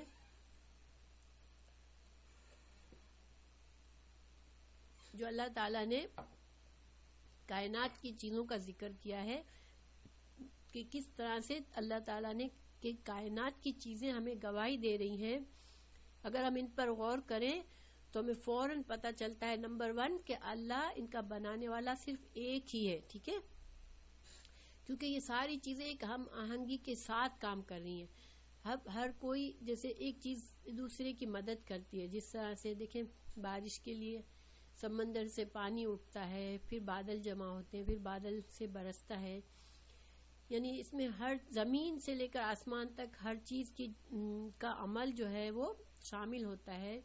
تو یہ ہم آہنگی ہمیں کیا بتاتی ہے کہ یہ ایک ہی خالق نے سب کچھ بنایا ہے. اگر الگ الگ خالق ہوتے تو یہ چیزیں مل جل کر کام نہ کرتی. ٹھیک ہے، تو یہ اس کا مطلب ہوا کہ یہ آیات جس میں آسمان کا ذکر ہے، زمین کا ذکر ہے، چاند سورج کا ذکر ہے، یہ سب ہمیں توحید کا سبق دیتی ہیں نمبر 1. ٹھیک ہے، تو اگر انسان کو قرآن کا علم نہ بھی ہو، اگر وہ ان چیزوں پر غور کرے کہ کس نے اس کو بنایا ہے اور کس طرح سے یہ کام کرتی ہیں، تو اس کو اللہ کے ایک ہونے، اپنے خالق کا ایک ہونے کی دلیل مل جاتی ہے. اس میں یہ مطلب ہے. پھر اللہ تعالیٰ عدل کے ساتھ قائم ہے، یہ کیسے دلیل ملتی ہے کہ دیکھیں چاند سورج ستارے کوئی چیز ایک دوسرے پر ظلم نہیں کرتی. درخت ہیں، کوئی چیز جو ہے وہ مل کر کام کرتی ہے. کوئی ایک دوسرے کے اوپر کہ کسی کا حق تلفی کوئی نہیں کرتا. تو یہ ہمیں اللہ کے عدل کی بات بتاتا ہے. ٹھیک ہے، اس سے ہمیں کائنات کو دیکھ کے دونوں چیزوں کی دلیل ملی کہ چونکہ یہ ساری چیزیں اپنی حد سے تجاوز نہیں کرتی، اپنی حد میں رہتی ہے، اور حد میں رہنا جو ہے اس کا مطلب ہے کہ وہ عدل کے ساتھ رہتی ہیں. تو اگر ہم قرآن کی آیات پر نہ غور کریں، صرف کائنات پر غور کریں، تو بھی ہمیں اللہ ایک ہے اس کی پتہ چلتا ہے، ہمیں اس کی دلیل ملتی ہے، اور اللہ عدل کے ساتھ ہے اس کی دلیل ملتی ہے. یہ بات سمجھ میں آ رہی ہے کہ ہمیں کائنات کی نشانیوں سے اس کی ہمیں ثبوت ملتا ہے. پھر اللہ تعالیٰ نے کئی جگہ پر کئی آیات سے ہمیں بتایا ہے، لیکن یہاں پر میں نے صرف 2 جگہوں کا کوٹ کیا ہے. ایک تو سورہ رحمان کی آیت 5 سے 8 تک. اعوذ باللہ من الشیطان الرجیم. الشمس والقمر بحسبان والنجم والشجر یسجدان والسماء رفعها ووضع الميزان اللہ تطغوا فی المیزان. سورج اور چاند دونوں ایک حساب کے ساتھ گردش کرتے ہیں، ستارے اور درخت سب سجدہ کرتے ہیں. اور سجدہ سے مطلب یہاں کیا ہے کہ اللہ کے فرما بردار ہے. ویسے تو سجدہ یہاں سجدہ کے معنی میں بھی ہم لے سکتے ہیں کہ اللہ تعالیٰ ہمیں فرما رہے ہیں کہ یہ ساری چیزیں سجدہ کرتی ہیں تو ہم بلیو کرتے ہیں. ٹھیک ہے نا، چونکہ اللہ تعالیٰ فرما رہے ہیں کہ یہ سورج چاند ستارے سجدہ کرتے ہیں اللہ کو، تو ہمیں یقین ہے اس کا، اس لیے کہ اللہ سبحانہ تعالیٰ ہم سے فرما رہے ہیں. ہمیں ان کا سجدہ سمجھ میں نہیں آتا، لیکن چونکہ ہمیں ایمان ہے اس لیے ہم بلیو کرتے ہیں کہ یہ سجدہ کر رہی ہیں. اور جو سجدہ کرتا ہے وہ ایک طرح سے اپنی فرما برداری کا ثبوت دیتا ہے. تو یہ ساری چیزیں اللہ کی فرما بردار ہیں، اور اس نے آسمان کو بلند کیا اور اس میں ایک میزان رکھی، اور تم بھی میزان کے معاملے میں تجاوز نہ کرو بلکہ وزن کے انصاف کے ساتھ قائم کرو. تو یہ سورہ الرحمن کی ہیں. اچھا، اب سورہ یاسین میں آیت نمبر 40. لَلشَّمْسُ يَنبَغِي لَهَا أَن تُدْرِكَ الْقَمَرَ وَلَلَّيْلُ سَابِقُ النَّهَارِ وَكُلٌّ فِي فَلَكٍ يَسْبَحُونَ. نہ سورج کے بس میں ہے کہ وہ چاند کو جا پکڑے، اور نہ رات دن پر سبقت لے جا سکتی ہے، سب ایک ایک فلک میں تیر رہے ہیں. یعنی کہ سب اپنی اپنی اللہ کی قائم کی ہوئی حدود کی پابندی کر رہے ہیں. تو یہ تھی دلیل جو اللہ سبحانہ تعالیٰ نے یہاں پر آیت نمبر 18 میں ہم نے پڑھا کہ اللہ تعالیٰ گواہی دے رہا ہے یا اللہ تعالیٰ آگاہ کر رہا ہے اپنے توحید کا اور اپنے عدل کا. تو یہ ہمیں اس کی ایک دلیل کہاں سے ملی؟ قرآن میں، کائنات کی چیزوں میں. ٹھیک ہے. اچھا، اب دوسری قرآن میں ہی اللہ سبحانہ تعالیٰ نے پچھلی قوموں کے حالات، ان کے عروج، ان کے زوال کا ذکر کیا ہے. تو یہ جو قصے ہیں پچھلی قوموں کی ہسٹری ہے، اس سے بھی ہمیں اللہ کے عدل کا پتہ چلتا ہے. کیسے؟ دیکھیں، جب بھی ہم نے بار بار پڑھا کہ قومیں آئیں، ان کو اللہ تعالیٰ نے نعمتیں دی، ان کو خوشحالی دی، پھر وہ حد سے آگے بڑھ گئی، ان کے اندر بگاڑ پیدا ہو گیا اور وہ اللہ کی زمین پر فساد کرنے لگیں. پھر انبیاء آئے، ان کو حق بتایا، مگر انہوں نے حق کو مانا نہیں، تو اللہ تعالیٰ نے کیا کیا؟ ان کو تباہ و برباد کر دیا، ان کی جڑ کاٹ دی دنیا میں. تو یہ جو عروج اور زوال ہے، یہ ہمیں بتا رہا ہے کہ اللہ تعالیٰ اپنے عدل کو بگڑنے نہیں دیتے. ٹھیک ہے. ایک وقت تک مہلت ہوتی ہے کسی کی بھی کہ وہ اپنی حدود کو آگے سے آگے نکل جاتا ہے اور دنیا میں ظلم کرتا ہے، لیکن اس ظلم کو کوئی ہمیشہ کے لیے ظالم قائم نہیں رہا. کتنی بڑی بڑی قومیں آئی جو ظلم کیا انہوں نے،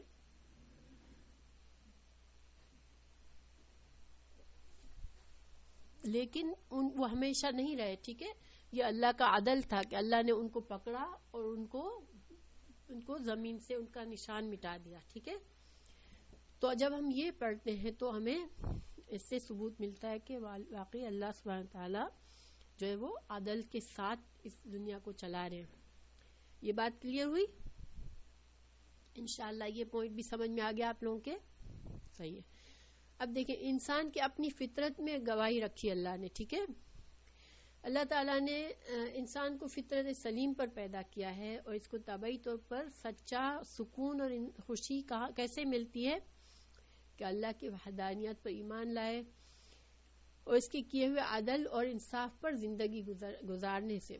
اگر جو انسان چاہے بہت مالدار نہ ہو، لیکن اس کو دل میں اللہ کا ایمان ہوتا ہے اور وہ اپنی زندگی کو پوری کوشش کے جس حد تک اس سے ہو سکتا ہے اتنی کوشش کر کے اللہ کی مرضی کے مطابق گزارتا ہے نا، تو ایسا شخص کبھی بھی غم سے یعنی کہ غم اس کے اوپر حاوی نہیں ہو سکتا. دیکھیں، آپ نے دیکھا ہوگا کہ بہت سے لوگوں کے پاس دنیا کی اتنی نعمتیں ہوتی ہیں، پھر بھی وہ کبھی کبھی خودکشی بھی کر لیتے ہیں نا. دنیا سے اتنے مایوس ہو جاتے ہیں کہ وہ خودکشی تک کر بیٹھتے ہیں. حالانکہ کبھی ہم سوچتے ہیں کہ ان کے پاس کیا کمی تھی، عزت، شہرت، ہر چیز تھی، لیکن کیسے انہوں نے دنیا سے وہ اپنی زندگی کو ختم کیا.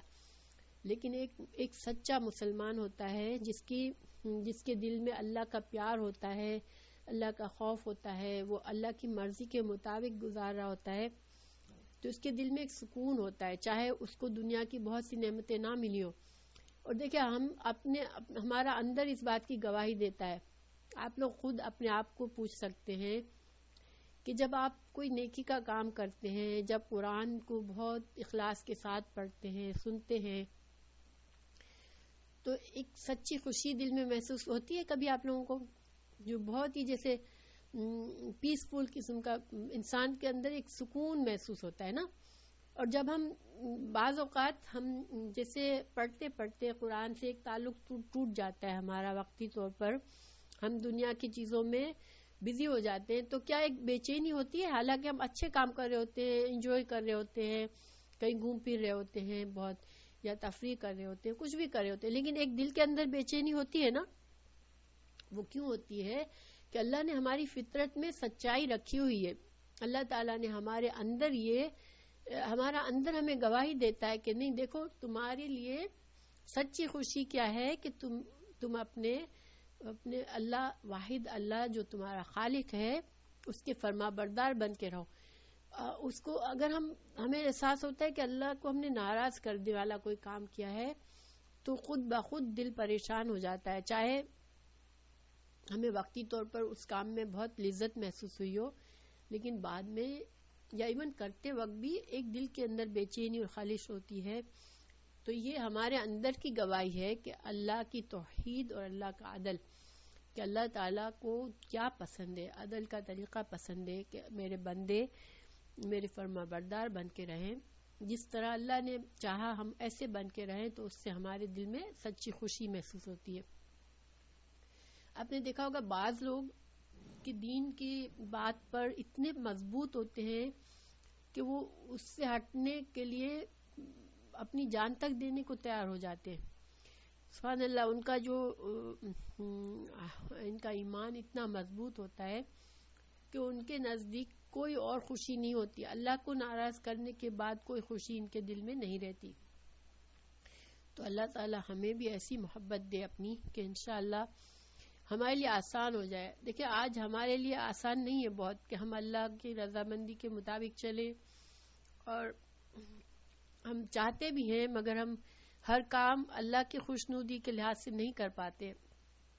ہمارے لیے بہت سے ہرڈلز ہیں، ہمارے اندر بہت کمزوریاں ہیں، تو یہ اللہ سبحانہ تعالیٰ ہی کر سکتے ہیں کہ ہم اللہ کے دین پر ایسے جم جائیں کہ ہماری سچی خوشی بس اسی میں ہو سب، اور ہمارے لیے آسانی اسی میں ہو کہ اللہ کے راستے پہ ہم چلتے رہیں۔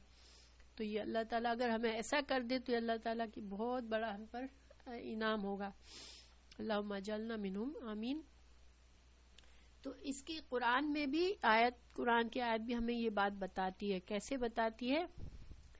اللہ تعالیٰ فرما رہے ہیں، اعوذ باللہ من الشیطان الرجیم، فَأَقِمْ وَجْهَكَ لِلدِّينِ حَنِيفًا فِطْرَةَ اللَّهِ الَّتِي فَطَرَ النَّاسَ عَلَيْهَا لَا تَبْدِيلَ لِخَلْقِ اللَّهِ ذَلِكَ الدِّينُ الْقَيِّمُ وَلَكِنَّ أَكْثَرَ النَّاسِ لَا يَعْلَمُونَ۔ بس اے نبی صلی اللہ علیہ وسلم اور نبی صلی اللہ علیہ وسلم کے ماننے والوں، ان کے پیروی کرنے والوں، تم سب یکسو ہو کر اپنا رخ اس دین کی سمت کر دو اور جما دو، قائم ہو جاؤ اس فطرت پر جس پر اللہ نے انسانوں کو پیدا کیا۔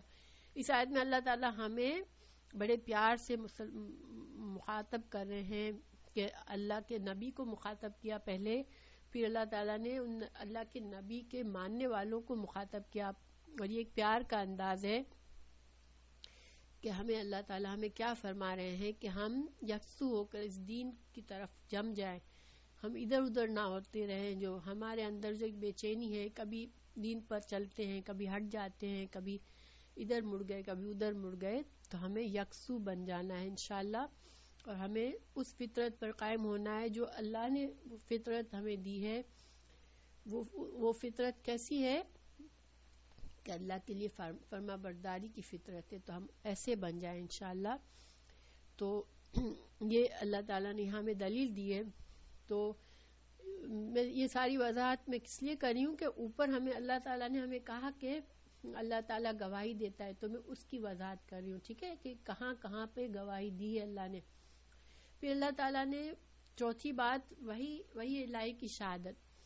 دیکھیے اللہ تعالیٰ نے ایسے نہیں کیا کہ بندوں کو، حالانکہ فطرت پر پیدا کیا تھا، اللہ نے فطرت پر پیدا کیا ہے، اور جو بندہ صرف کائنات پر بھی غور کرتا ہے اس کو بھی اپنے خالق کو پہچان سکتا ہے، لیکن پھر بھی اللہ تعالیٰ نے ہم کو ایسے ہی نہیں چھوڑ دیا، ٹھیک ہے۔ دنیا میں اللہ تعالیٰ نے بے شمار رسول اور انبیاء کو بھیجا، اور کتابوں بھیجے، اور فرشتوں کے ذریعے وہی نازل فرمائی، جس سے اللہ تعالیٰ نے انسانوں کو توحید کا سبق دیا، اور دنیا میں اللہ کے عدل قائم کرنے کے قوانین بھی بھیجے۔ تو قرآن کو بھی اللہ نے فرقان بنا کر بھیجا۔ تو یہ ساری چیزیں جو ہیں ہماری مدد کے لیے آئی، اللہ تعالیٰ نے کی طرف سے یہ وحی جو آئی، اگر ہم قرآن میں یقین رکھتے ہیں تو پھر ہمیں انشاءاللہ اللہ کے عدل اور اللہ کی توحید میں کوئی کسی قسم کا شک نہیں ہونا چاہیے۔ اور جب ہمیں یقین ہوگا کہ اللہ تعالیٰ عدل کو پسند کرتے ہیں تو پھر ہم اسی طریقے کو انشاءاللہ زندگی میں بھی اپنائیں گے۔ اور سچا عدل یہ ہے کہ اللہ خالق ہے تو پھر اس کو خالق مانے، اور اس ہر بات میں ہم اس کی رضا کو سب سے آگے رکھیں انشاءاللہ۔ تو یہ جو ہے اتنا خلاصہ اس کا تھا گواہی کا۔ پھر آگے ایک آیت کا خلاصہ، پوری آیت کا خلاصہ اگر مجموعی طور پر ہم دیکھیں تو اللہ تعالیٰ نے اس آیت میں اپنی توحید اور عدل کے پر قائم ہونے کی گواہی خود بھی دی، اور اس گواہی میں فرشتوں کی گواہی اور اہل علم کی گواہی کو بھی شامل کیا. تو گویا اہل علم کو، جیسے میں نے بتایا کہ اس میں اہل علم کی بہت بڑی فضیلت ہے، ٹھیک ہے، اور اللہ تعالیٰ ہمیں ان میں سے بنائے، کیونکہ یہ بہت اللہ تعالیٰ نے اپنے اور فرشتوں کے ساتھ اہل علم کا نام بھی شامل کر لیا، تو یہ بہت بڑی سعادت ہے. اور اس کے لیے اللہ تعالیٰ نے یہ نہیں کنڈیشن لگائی کہ بس یہ تو اب گزر گیا، اب کوئی اہل علم نہیں آنا ہے. نہیں، جو بھی انسان آج بھی قرآن کو مضبوطی سے پکڑتا ہے، رسول اللہ صلی اللہ علیہ وسلم کی ٹیچنگز کو مضبوطی سے پکڑتا ہے اور پھر اس پر خود بھی قائم ہوتا ہے، دوسروں کو بھی دیتا ہے، تو انشاءاللہ وہ اہل علم میں آ جائے گا. اور اللہ تعالیٰ ہمیں ان میں سے بنائے، اہل علم میں سے بنائے، آمین. پھر اللہ نے توحید کی شہادت کے لیے انہیں خاص کر دیا اور ان کی شہادت کو اپنے فرشتوں کی شہادت کے ساتھ جوڑ دیا، اور یہ اسے توحید کی بہت بڑی دلیل قرار دیا. تو اب اس کا ایک اور سائیڈ فائدہ کیا نکلتا ہے کہ اہل علم کو جب اللہ تعالیٰ نے یہ کہا کہ اہل علم بھی گواہی دے رہے ہیں، تو اس سے امام شوکانی نے یہ کہا کہ ایک تو یہ کہ یہ اہل علم وہ ہیں جو کہ قرآن اور سنت کا صحیح علم رکھتے ہوں، اور دوسرا نقطہ یہاں یہ نکلتا ہے کہ جب اہل علم ہمیں کوئی بات کہیں، ٹھیک ہے، تو ہمیں بھی ان کی بات کو ماننا ہے، ٹھیک ہے، کیونکہ اللہ تعالیٰ نے ان کی گواہی کو بھی ایکنالج کیا ہے. جب اللہ تعالیٰ کہہ رہے ہیں کہ یہ بندہ، میرے یہ بندے حق بات کہنے والے ہیں، تو پھر ہمیں ان کی بات ماننی ہے، ٹھیک ہے. یہ ایک سائڈ کا نقطہ ہے یہاں پر کہ اہل علم کی بات کو مانا جائے. اور یہ علم کون سا ہے؟ قرآن اور حدیث کا علم، ٹھیک ہے. اچھا، اب یہ بات میں پہلے بھی واضح کر چکی ہوں کہ 2 بار اللہ تعالیٰ نے اپنی توحید کی گواہی دی اور 2 بار اپنی صفت کے ذکر کیا. تو انشاءاللہ یہ آپ لوگوں کے لیے واضح ہو گیا ہوگا کہ پہلی بات توحید کے ساتھ اللہ تعالیٰ نے اپنی عدل کی صفت بتائی کہ اللہ تعالیٰ عدل کرے گا، یعنی کہ یہ ایک طرح سے دھمکی ہے. اگر ہم اس آیت کے شان نزول کے لحاظ سے دیکھیں تو یہ جو اس وفد کے لیے جو اہل کتاب آئے تھے ان کے لیے ایک دھمکی تھی کہ جو اللہ واحد ہے اور تم خود بھی اللہ کو مانتے ہو، تو جان لو کہ وہ اس کی صفت عدل ہے، اور اگر تم سمجھتے ہو کہ تم اپنی منمانی کرو گے، تم صحیح دین کو نہیں مانو گے صرف دنیا کی خاطر، اور تم اپنے نفس کی خواہشات کے پیچھے چلو گے، تو پھر اللہ کا عدل ہے کہ وہ اللہ تم کو سزا دے، ٹھیک ہے. ایک طرح سے ان کو دھمکی تھی. اور دوسری دھمکی ان کو یہ تھی کہ اللہ عزیز اور حکیم ہے، تو اللہ غالب ہے. اللہ یہ نہیں کہ اللہ تعالیٰ تم کو نہیں پکڑ سکتا، ٹھیک ہے، تم کو اگر مہلت ملی ہے تو یہ اللہ کی حکمت ہے، ورنہ اللہ زبردست ہے اور اللہ اگر چاہے تو کسی وقت بھی کسی کو پکڑ سکتا ہے. تو یہ ایک طرح سے اگر آیات کے لحاظ سے دیکھیں تو ان کے اوپر دھمکی آتی ہے اس بات کی، ٹھیک ہے. اور یہ ظاہری بات ہے کہ جیسے میں نے کہا کہ قرآن کی آیات جو ہے وہ ہمیشہ کے لیے ہیں، تو ہمارے لیے بھی، ہم میں سے آج جو بھی اس طرف جاتا ہے اپنا ڈائریکشن غلط کرتا ہے، دیکھیں آج مسلمانوں کے کیا حالات ہیں، اتنے اختلافات ہیں، اتنے فرقے بازیاں ہیں. تو یہ کیوں ہے؟ یہ اس لیے کہ انسان اپنے نفس پرستی میں پڑا ہوا ہے، اور اسی کو اس آیت میں واضح کیا گیا اگلی آیت میں، ٹھیک ہے. بے شک اللہ تعالیٰ کے نزدیک دین اسلام ہی ہے، اور اہل کتاب نے اپنے پاس علم آ جانے کے بعد آپس کی سرکشی اور حسد کے بنا پر ہی اختلاف کیا ہے. تو اللہ تعالیٰ کی آیتوں کے ساتھ جو بھی کفر کرے گا اللہ تعالیٰ اس کا جلد حساب لینے والا ہے، ٹھیک ہے. تو یہاں پر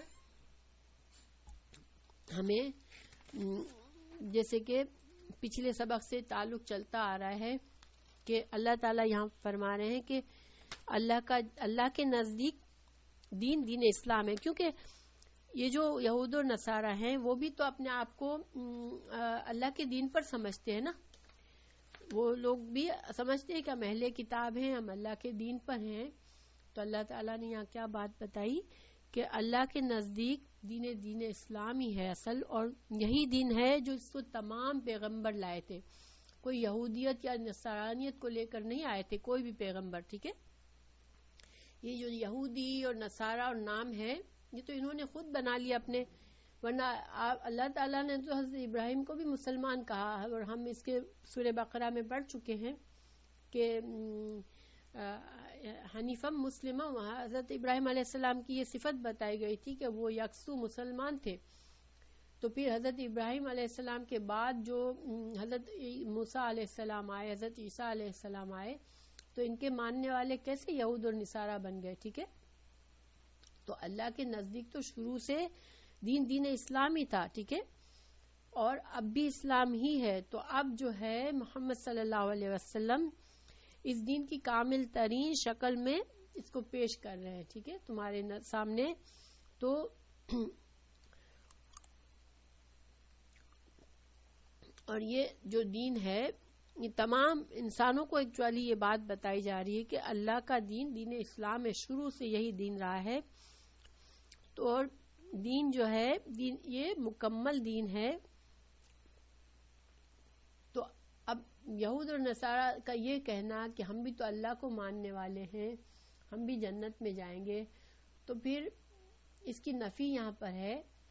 کیونکہ وہ اگر اللہ کے صحیح دین میں کیا کیا چیزیں شامل ہیں، دیکھیں صحیح دین کو اگر ماننا ہے تو پھر کیا کیا ماننا ہے. پہلی بات اللہ کو ایک ماننا ہے. ٹھیک ہے، اللہ کی توحید کو ماننا ہے. پھر دوسری بات صحیح عقیدہ دین کا رکھنا ہے. یعنی کہ جن لوگوں نے کیا کیا کہ اللہ کو تو مانا، پھر ساتھ میں حضرت عیسیٰ علیہ السلام کو اللہ بنا دیا، اور نصارہ یہودیوں نے حضرت عزیر علیہ السلام کو الہ بنا دیا. تو اس طرح سے یہ عقائد، ان کے عقائد جو تھے وہ خراب تھے، بگڑے ہوئے تھے. اور آج مسلمانوں کے بہت سے عقائد بگڑے ہوئے ہیں. تو صحیح دین میں کیا کیا چیزیں شامل ہیں؟ اللہ کی توحید کا مکمل قبول کرنا، پھر اپنے عقیدے کو صحیح رکھنا. ٹھیک ہے، پھر اللہ کو صرف اللہ کی عبادت کرنا. ہاں بالکل، ہیرا پھیری نہیں کر سکتے دین میں، صرف اللہ کی عبادت کرنی ہے. اور محمد رسول اللہ صلی اللہ علیہ وسلم تمام انبیاء پر، یعنی رسول اللہ صلی اللہ علیہ وسلم پر بھی اور تمام پچھلے انبیاء پر بھی ایمان لانا ہے. یہود اور نصارہ نے، یہودیوں نے حضرت عیسیٰ کو بھی نہیں مانا، رسول اللہ صلی اللہ علیہ وسلم کو بھی نہیں مانا. عیسائیوں نے حضرت عیسیٰ علیہ السلام کو مانا تو رسول اللہ صلی اللہ علیہ وسلم کو نہیں مانا. تو نہیں، یہ دین نہیں ہے، پارشلی دین نہیں ہوتا. اللہ تعالیٰ کے تمام انبیاء پر ایمان لانا ضروری ہے، اور ان کو اللہ کے انبیاء کو، اللہ کے رسول اور نبی ماننا ضروری ہے، اور ان کے میسج کو حق تھا یہ ماننا ضروری ہے. تو الحمدللہ صحیح عقیدہ اسلام میں یہی ہے. ہم لوگوں کو، ہم سب اللہ کے تمام انبیاء پر ایمان رکھتے ہیں کہ یہ اللہ کے نبی تھے، اللہ کے رسول تھے، اور ہم سب کی عزت کرتے ہیں، اور ہم فرما برداری اور رسول اللہ صلی اللہ علیہ وسلم کی کرتے ہیں، کیونکہ آپ صلی اللہ علیہ وسلم کو فائنل بک دے دی گئی، اور نبی صلی اللہ علیہ وسلم کو آخری نبی تسلیم کرنا یہ بھی دین کا حصہ ہے. ٹھیک ہے، اور قرآن اور حدیث میں جو بھی عقائد اور اعمال بتائے گئے ان پر دل سے، زبان سے اور عمل سے ایمان لانا یہ بھی دین میں شامل ہے. تو اس طرح سے جو ایمان لاتا ہے تو وہ پھر مسلمان ہے. تو اس طرح سے یہاں پر یہود اور نصارہ کو یہ ایک تنبیہ دے دی گئی، بتا دیا گیا. اور باقی سارے ظاہری بات ہے کہ آج مسلمانوں کو لیے بھی یہ جاننا ضروری ہے کہ دین اسلام اصل میں کیا ہے. صرف مسلمان بھی اختلافات میں پڑے ہوئے ہیں. تو اختلاف تو ہونا ہی نہیں چاہیے، جب سب اللہ ہی کو مانتے ہیں تو اختلاف کیوں ہو رہا ہے؟ تو اس لیے ہو رہا ہے کہ لوگ اپنی خواہشات کی پیروی میں پڑے ہوئے ہیں. پھر یہاں قرآن سے دلیل ہے کہ وَمَن يَبْتَغِ، دوسری جگہ بھی قرآن میں اللہ تعالیٰ نے فرما دیا سورہ آل عمران 85 میں کہ نبی صلی اللہ علیہ وسلم کی رسالت پوری انسانیت کے لیے ہے. اور اگر رسول اللہ قرآن کریم وَمَن يَبْتَغِ غَيْرَ الْإِسْلَامِ دِينًا فَلَن يُقْبَلَ مِنْهُ، کہ اسلام کے بغیر علاوہ کوئی بھی دین اگر کوئی چاہے گا تو وہ دین قبول نہیں کیا جائے گا. وَهُوَ فِي الْآخِرَةِ مِنَ الْخَاسِرِينَ، اور آخرت میں ایسا انسان جنت میں نہیں جائے گا. تو یہاں پر ہمیں جواب ملتا ہے کہ اہل کتاب کیوں جہنم میں جائیں گے. کیونکہ انہوں نے رسول اللہ صلی اللہ علیہ وسلم کو نہیں مانا، اور آپ صلی اللہ علیہ وسلم کو ماننا دین کا حصہ ہے. ٹھیک ہے، تمام انبیاء کو ماننا یہ شرط ہے دین میں، اسلام کی. اللہ کی مکمل فرما برداری یہی ہے کہ اللہ کے تمام رسولوں کو مانا جائے. پھر دوسری جگہ قرآن میں ہے قُلْ يَا أَيُّهَا النَّاسُ إِنِّي رَسُولُ اللَّهِ إِلَيْكُمْ جَمِيعًا. آپ صلی اللہ علیہ وسلم کو اللہ تعالیٰ نے فرمایا کہ آپ کہہ دیجئے کہ میں جو ہوں میری رسالت تمام انسانیت کے لیے ہے. تو گویا یہود نصارہ جو بھی ہیں، مشرکین جو بھی ہیں، ان کو اگر وہ آپ صلی اللہ علیہ وسلم کو اللہ کا رسول مان لیتے ہیں اور اللہ کی توحید کو مان لیتے ہیں تو پھر وہ سچے دین پر ہے. کہہ دیجئے لوگوں میں تم سب کی طرف اللہ کا رسول ہوں. پھر یہاں پر تبارک الذی نزل الفرقان علی عبدہ لیکون للعالمین نذیرا. آپ صلی اللہ علیہ وسلم کی جو رسالت ہے وہ تمام جہانوں کے لیے، یہ سورہ فرقان میں ہے. پھر حدیث میں بھی آپ صلی اللہ علیہ وسلم کی حدیث بھی موجود ہے. یہ صحیح مسلم کی حدیث ہے. آپ صلی اللہ علیہ وسلم نے فرمایا قسم ذات کی جس کے ہاتھ میں میری جان ہے، جو یہودی یا نصرانی مجھ پر ایمان لائے بغیر فوت ہو گیا وہ جہنمی ہے. تو یہاں پر ہمیں اس کی دلیل ملتی ہے کہ اگر کتنے بھی دنیا میں بظاہر نیک کام کر رہے ہو لیکن وہ آپ صلی اللہ علیہ وسلم کو اللہ کا نبی نہیں مانتے تو پھر ان کا دین ایکسیپٹیبل نہیں ہے. ٹھیک ہے، چونکہ یہ دین کی ایک شرط ہے کہ تمام انبیاء کو مانا جائے. پھر دوسری حدیث ہے صحیح بخاری اور مسلم میں بعثت الی الاحمر والاسود، میں احمر اور اسود یعنی تمام انسانوں کے لیے نبی بنا کر بھیجا گیا ہوں. تو اسی لیے آپ صلی اللہ علیہ وسلم نے اپنے وقت کے تمام جو بادشاہ تھے، بڑے بڑے سردار تھے، ان سب کو خطوط بھیج کر اطلاع بھی دی تھی اسلام کی. ٹھیک ہے، اسلام کی دعوت دی تھی. کیوں کہ یہ ضروری تھا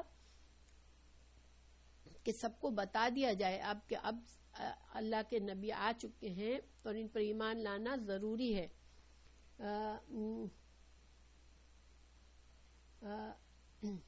ہاں بالکل، اور آپ صلی اللہ علیہ وسلم آخری نبی ہے. تو یہ جو ہے یہ سب کچھ، یعنی اگر تم اپنے آپ کو، اگر یہود اور نصارہ تم اپنے آپ کو سمجھتے ہو کہ ہم اللہ کے دین پر ہیں تو تم جب تک رسول اللہ صلی اللہ علیہ وسلم کو نہیں مانو گے جب تک تم اس دین پر نہیں ہو. ٹھیک ہے، اور پھر اللہ تعالیٰ آگے فرما رہے ہیں کہ یہ اختلافات جو ہوئے ہیں وہ اس لیے نہیں ہوئے کہ لوگوں کو دین سمجھ میں نہیں آیا. ٹھیک ہے، جب یہود اور نصارہ کو دین بتایا گیا تو آپ صلی اللہ علیہ وسلم نے کی نشانیاں بتائی گئی تو انہوں نے یہ نہیں تھا کہ ان کی سمجھ میں نہیں آیا تھا کہ اللہ کے یہ آخری نبی ہے، وہی نبی ہے جس کا ہم انتظار کر رہے تھے، یا یہی اب یہ ان کو ماننا ہی ہمارے دین کے لیے ضروری ہے. یہ سب کچھ ان کو پتا تھا، لیکن انہوں نے کیوں اختلافات کیا کہ وہ ہر کوئی جو بھی کچھ اس کے پاس تھا اسی پر خوش تھا، وہ اسی پر قائم رہنا چاہتا تھا اور اسی میں وہ اپنی بڑائی سمجھتا تھا. ٹھیک ہے، اور آج کیا مسلمانوں میں یہ پرابلم نہیں ہے کہ میں حنفی ہوں، میں شافعی ہوں، میں فلاں ہوں، میں فلاں ہوں، اور جتنے بھی فرقے، اتنے بے شمار فرقے ہیں اور ایک دوسرے کو کافر کہہ دیتے ہیں، ایک دوسرے کو بالکل دین سے خارج کر دیتے ہیں. تو یہ کیوں ہوتا ہے؟ یہ صرف چونکہ انسان کے اندر حسد ہوتا ہے، انسان کے اندر اپنی بڑائی کا منمانی ہوتی ہے، اس لیے انسان ضد کرتا ہے، ورنہ دین حق کو سمجھنا کوئی اتنا مشکل نہیں ہے. ٹھیک ہے، تو اللہ سبحانہ وتعالیٰ مسلمانوں کی بھی اصلاح کرے. آج کتنا دل ٹوٹتا ہے کہ مسلمانوں کو مار رہے ہیں اور کتنی جنگیں ہو رہی ہیں. کہیں اسلامی پوری اتنی بڑی، اتنی مسلمان ہیں دنیا میں لیکن کہیں سکون نہیں ہے. تو یہ سب کچھ کیوں ہو رہا ہے کہ یہ اللہ کے عدل سے ہٹے ہوئے ہیں. جب تک انسان اللہ کے عدل پر نہیں چلتا وہ خود بھی سکون نہیں پا سکتا. تو اللہ تعالیٰ ہمیں بھی اور تمام مسلمانوں کو صحیح دین پر قائم کرے، آمین. پھر اب آگے اللہ تعالیٰ نے دیکھیں یہاں تک ساری حجتیں بیان کر دی گئی، سب کچھ سمجھا دیا گیا. پھر بھی اللہ تعالیٰ اگر یہ نہیں مانتے تو اللہ تعالیٰ کیا فرما رہے ہیں کہ اگر ان سب باتوں کے بعد پھر بھی اگر وہ آپ سے جھگڑتے ہیں تو آپ ان سے کہہ دیں کہ میں اور میرے تابعدار تو اللہ تعالیٰ کے سامنے اپنا سر تسلیم خم کر دیا ہے ہم نے، اور اہل کتاب سے اور ان پڑھ لوگوں سے کہہ دیجئے کہ کیا تم بھی اطاعت کرتے ہو؟ بس اگر یہ بھی تابعدار بن جائے تو یقیناً ہدایت والے ہیں، اور اگر یہ روز گردانی کرتے ہیں تو آپ پر صرف پہنچا دینا ہے، اور اللہ بندوں کو خوب دیکھ بھال رہا ہے۔ تو یہاں پر ان کو دھمکی دے دی گئی کہ اس نبی صلی اللہ علیہ وسلم کا کام تو صرف آپ کو بتانا ہے، تم لوگ نہیں مانتے ہو تو پھر اللہ تمہارے اعمال کو دیکھ رہا ہے۔ تو اسلام کی حقانیت اور رسول اللہ صلی اللہ علیہ وسلم کی صداقت ثابت ہو جانے کے باوجود بھی اگر اہل کتاب کفر و عناد کی راہ اختیار کرتے ہیں تو آپ کہہ دیجئے کہ میں نے تو اپنا ظاہر و باطن اللہ کے سامنے جھکا دیا ہے، اور یہی حال میرے اتباع کرنے والے مسلمانوں کا بھی ہے۔ دیکھیں صحابہ کرام نے اسی طرح دین کو مانا تھا، بالکل پورے اخلاص سے۔ انہوں نے کبھی یہ نہیں سوچا کہ کون کس مسلک پر ہے، سب کے سب ایک مسلمان تھے، سب کا دین ایک ہی تھا، اور صحیح دین تو ایک ہی ہے نا۔ یہ تو لوگوں نے اپنے اختلافات کر لیے جھگڑوں کے لیے۔ پھر اہل کتاب اور غیر اہل کتاب سب کو کہہ دیجئے کہ تم اسلام لے آؤ گے تو صراط مستقیم پر گامزن ہو جاؤ گے، اور اگر روح گردانی کرو گے تو میرا کام صرف پیغام پہنچا دینا ہے، اور حساب تو تمہیں اللہ ہی دے گا، تم کو اللہ کو حساب دینا ہوگا، تم اگر نہیں مانو گے تو اللہ کو جواب دینا ہوگا تمہیں۔ پھر آگے بتا دیا گیا کہ جو لوگ اللہ تعالیٰ کی آیتوں سے کفر کرتے ہیں اور ناحق نبیوں کو قتل کر ڈالتے ہیں، اور جو لوگ عدل و انصاف کی بات کہیں انہیں بھی قتل کر ڈالتے ہیں، تو اے نبی انہیں دردناک عذاب کی خبر دے دیجئے۔ اب یہ بہت بڑی دھمکی آ گئی، اور یہاں پر چونکہ ان لوگوں کے باپ دادا کے یہ عمل تھے کہ وہ انبیاء کو قتل کرتے تھے، تو اللہ تعالیٰ نے ان لوگوں کو بھی دھمکی دی، کیونکہ وہ اپنے باپ دادا کے عمل کو پسند کرتے تھے، اس سے ناپسند نہیں کرتے تھے۔ تو جو انسان گناہ کو پسند کرتا ہے چاہے گناہ نہیں کرتا تو وہ بھی گناہ گار ہے، ٹھیک ہے؟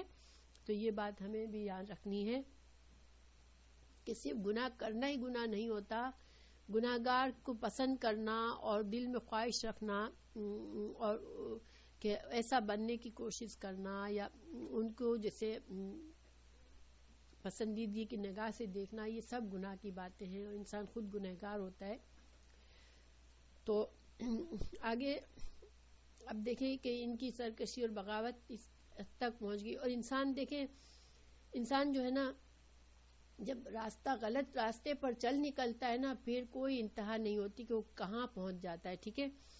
آپ دیکھیں کہ گناہ جب انسان شروع کرتا ہے تو تھوڑا شروع میں اس کے دل اندر ہلچل مچتی ہے، اس کو فیل ہوتا ہے کہ وہ گناہ کر رہا ہے، لیکن جب گناہ پر جم جاتا ہے نا، پھر وہ اس کو گناہ ہی اچھے لگنے لگتے ہیں، یہ اس کی سزا ہوتی ہے، اور وہ اتنا آگے نکل جاتا ہے کہ دیکھیں انہوں نے کیا کیا، انبیاء کو ناحق قتل کر دیا، ان لوگوں کو بھی قتل کر دیا جنہوں نے جو ان کو اچھی بات بتانے کی کوشش کرتے تھے، یا جو انہیں برائی سے روکنے کی کوشش کرتے تھے۔ اور آج بھی دیکھیں یہی حال ہے، آپ کسی کو برائی کو روکنے کے لیے ذرا سختی کرنے کے لیے اگر کوشش کریں تو آپ کی جان پر بنے گی۔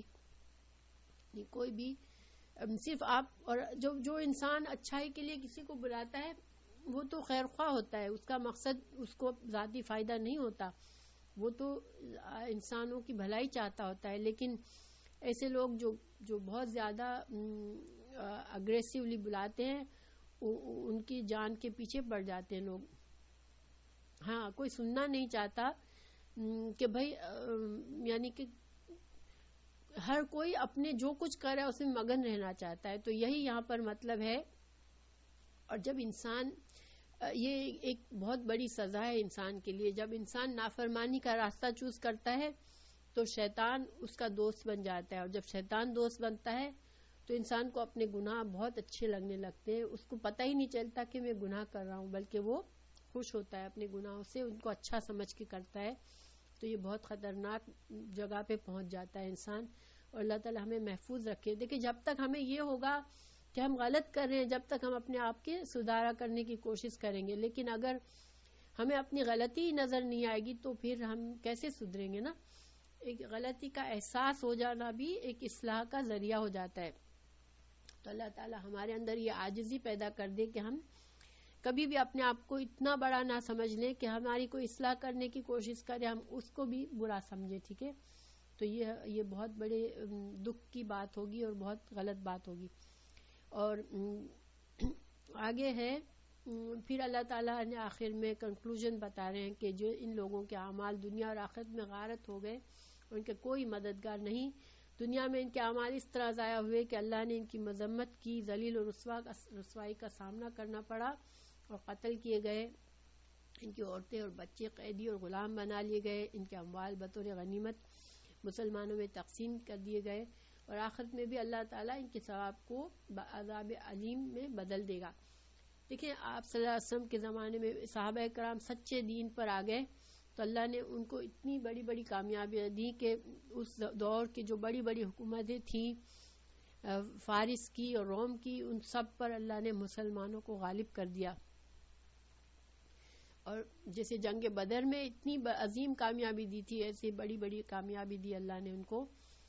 آج مسلمان خود بگڑے ہوئے ہیں، خود اپنے ایمان سے ہٹے ہوئے ہیں، تو آج مسلمان کی کوئی مدد کرنے والا نہیں ہے، اور مسلمان اپنے دلدل میں خود پھنسے ہوئے ہیں۔ تو اللہ تعالیٰ ہم لوگوں کی سب کی اصلاح کرے، اور اصلاح دیکھیں ہمیں یہ دیکھنا ہے کہ ہم سب سے پہلے اپنی اصلاح کریں، ٹھیک ہے؟ اگر ہم آج اپنے آپ سے کہہ دیں کہ نہیں مجھے اپنے اوپر سخت نظر رکھنی ہے، ٹھیک ہے، تو انشاءاللہ اگر ہم اپنے اوپر سخت نظر رکھیں گے، اپنی اصلاح کریں گے، تو آئندہ ہم دوسروں کی بھی مدد کر سکیں گے، اور اللہ تعالیٰ ہمیں محفوظ رکھے گا گمراہی میں آگے بڑھنے سے۔ پھر آپ ٹوٹل اوور آل ذرا سا ہم خلاصہ کر لیتے ہیں کہ ہم نے کیا پڑھا آج، کہ اگر ہم ان آیات کے شان و نزول پر غور کریں تو ان آیات میں اللہ تعالیٰ کی طرف سے ایک دھمکی اور ناراضگی کا اظہار ہے، جو وفد نجران کو دعوت اسلام کو پورے دلائل کے ساتھ پیش کیے جانے کے بعد بھی عیسائی علماء نے اس دعوت حق کو قبول نہیں کیا، تو اس وجہ سے اس بیک گراؤنڈ کو پیش کیا جا رہا ہے۔ پھر آج ہم اس آئینے میں مسلمانوں کا رویہ دیکھ لیں تو ہماری اکثریت کا جو حال ہے وہ اہل کتاب سے کچھ زیادہ مختلف نہیں ہے۔ پھر آج مسلمان اتنے ہی دین پر خوش ہیں جو باپ دادا نے اپنے ماحول سے ہم کو سکھا دیا۔ ہم میں سے ہر کوئی جو ہے مطمئن ہے کہ ہم تو مسلمان ہیں، ہم تو نمازیں تو پڑھتے ہیں، ہم تو کوئی کسی کا جان تو نہیں لیتے، ہم کسی کا مال تو نہیں لوٹتے، تو ہم کامیاب ہیں۔ لیکن نہیں، ہمیں اتنے سے اور آگے بڑھنا ہے، ٹھیک ہے؟ انشاءاللہ ہمیں اور قرآن کو سیکھنا اور سمجھنا ہے، تاکہ ہمیں اللہ تعالیٰ کی صحیح خوشی، ہمیں رضامندی کیسے حاصل ہوگی وہ ہمیں مل جائے۔ کیونکہ قرآن کو ہماری اکثریت کس طرح لیتی ہے، ایک تو بہت سے لوگ تو قرآن کو بس گھر میں رکھتے ہیں برکت کے لیے، بہت سے لوگ صرف اگر اس کو پڑھتے ہیں تو اس کو صرف پڑھتے ہیں بغیر سوچے سمجھے، صرف اجر و ثواب کے لیے، ٹھیک ہے؟ اور کچھ لوگ اصل میں قرآن کو کیا ضرورت ہے کہ قرآن کو سیکھا جائے، سمجھا جائے کہ اللہ تعالیٰ ہم سے کیا چاہ رہے ہیں، قرآن کی تعلیمات کے آئینے میں اپنے اعمال کا جائزہ لینا ہے ہم کو۔ اور پھر قرآن کو اللہ نے فرقان بنا کر نازل فرمایا ہے، یہ انسانیت کو اللہ کے قائم کیے ہوئے عدل اور انصاف کے مطابق ہم کو زندگی گزارنے کا سبق دینے کے لیے نازل ہوا ہے، تو ہمیں اس مقصد سے قرآن کو سیکھنا ہے انشاءاللہ۔ پھر اللہ تعالیٰ ہم سب کو ہدایت فرما دے کہ ہم قرآن کو سیکھیں، اپنی زندگیوں میں اس کی تعلیمات کے آئینے میں سنواریں، تاکہ اللہ کی رضا حاصل کر سکے اور دنیا اور آخرت میں کامیاب ہو، آمین۔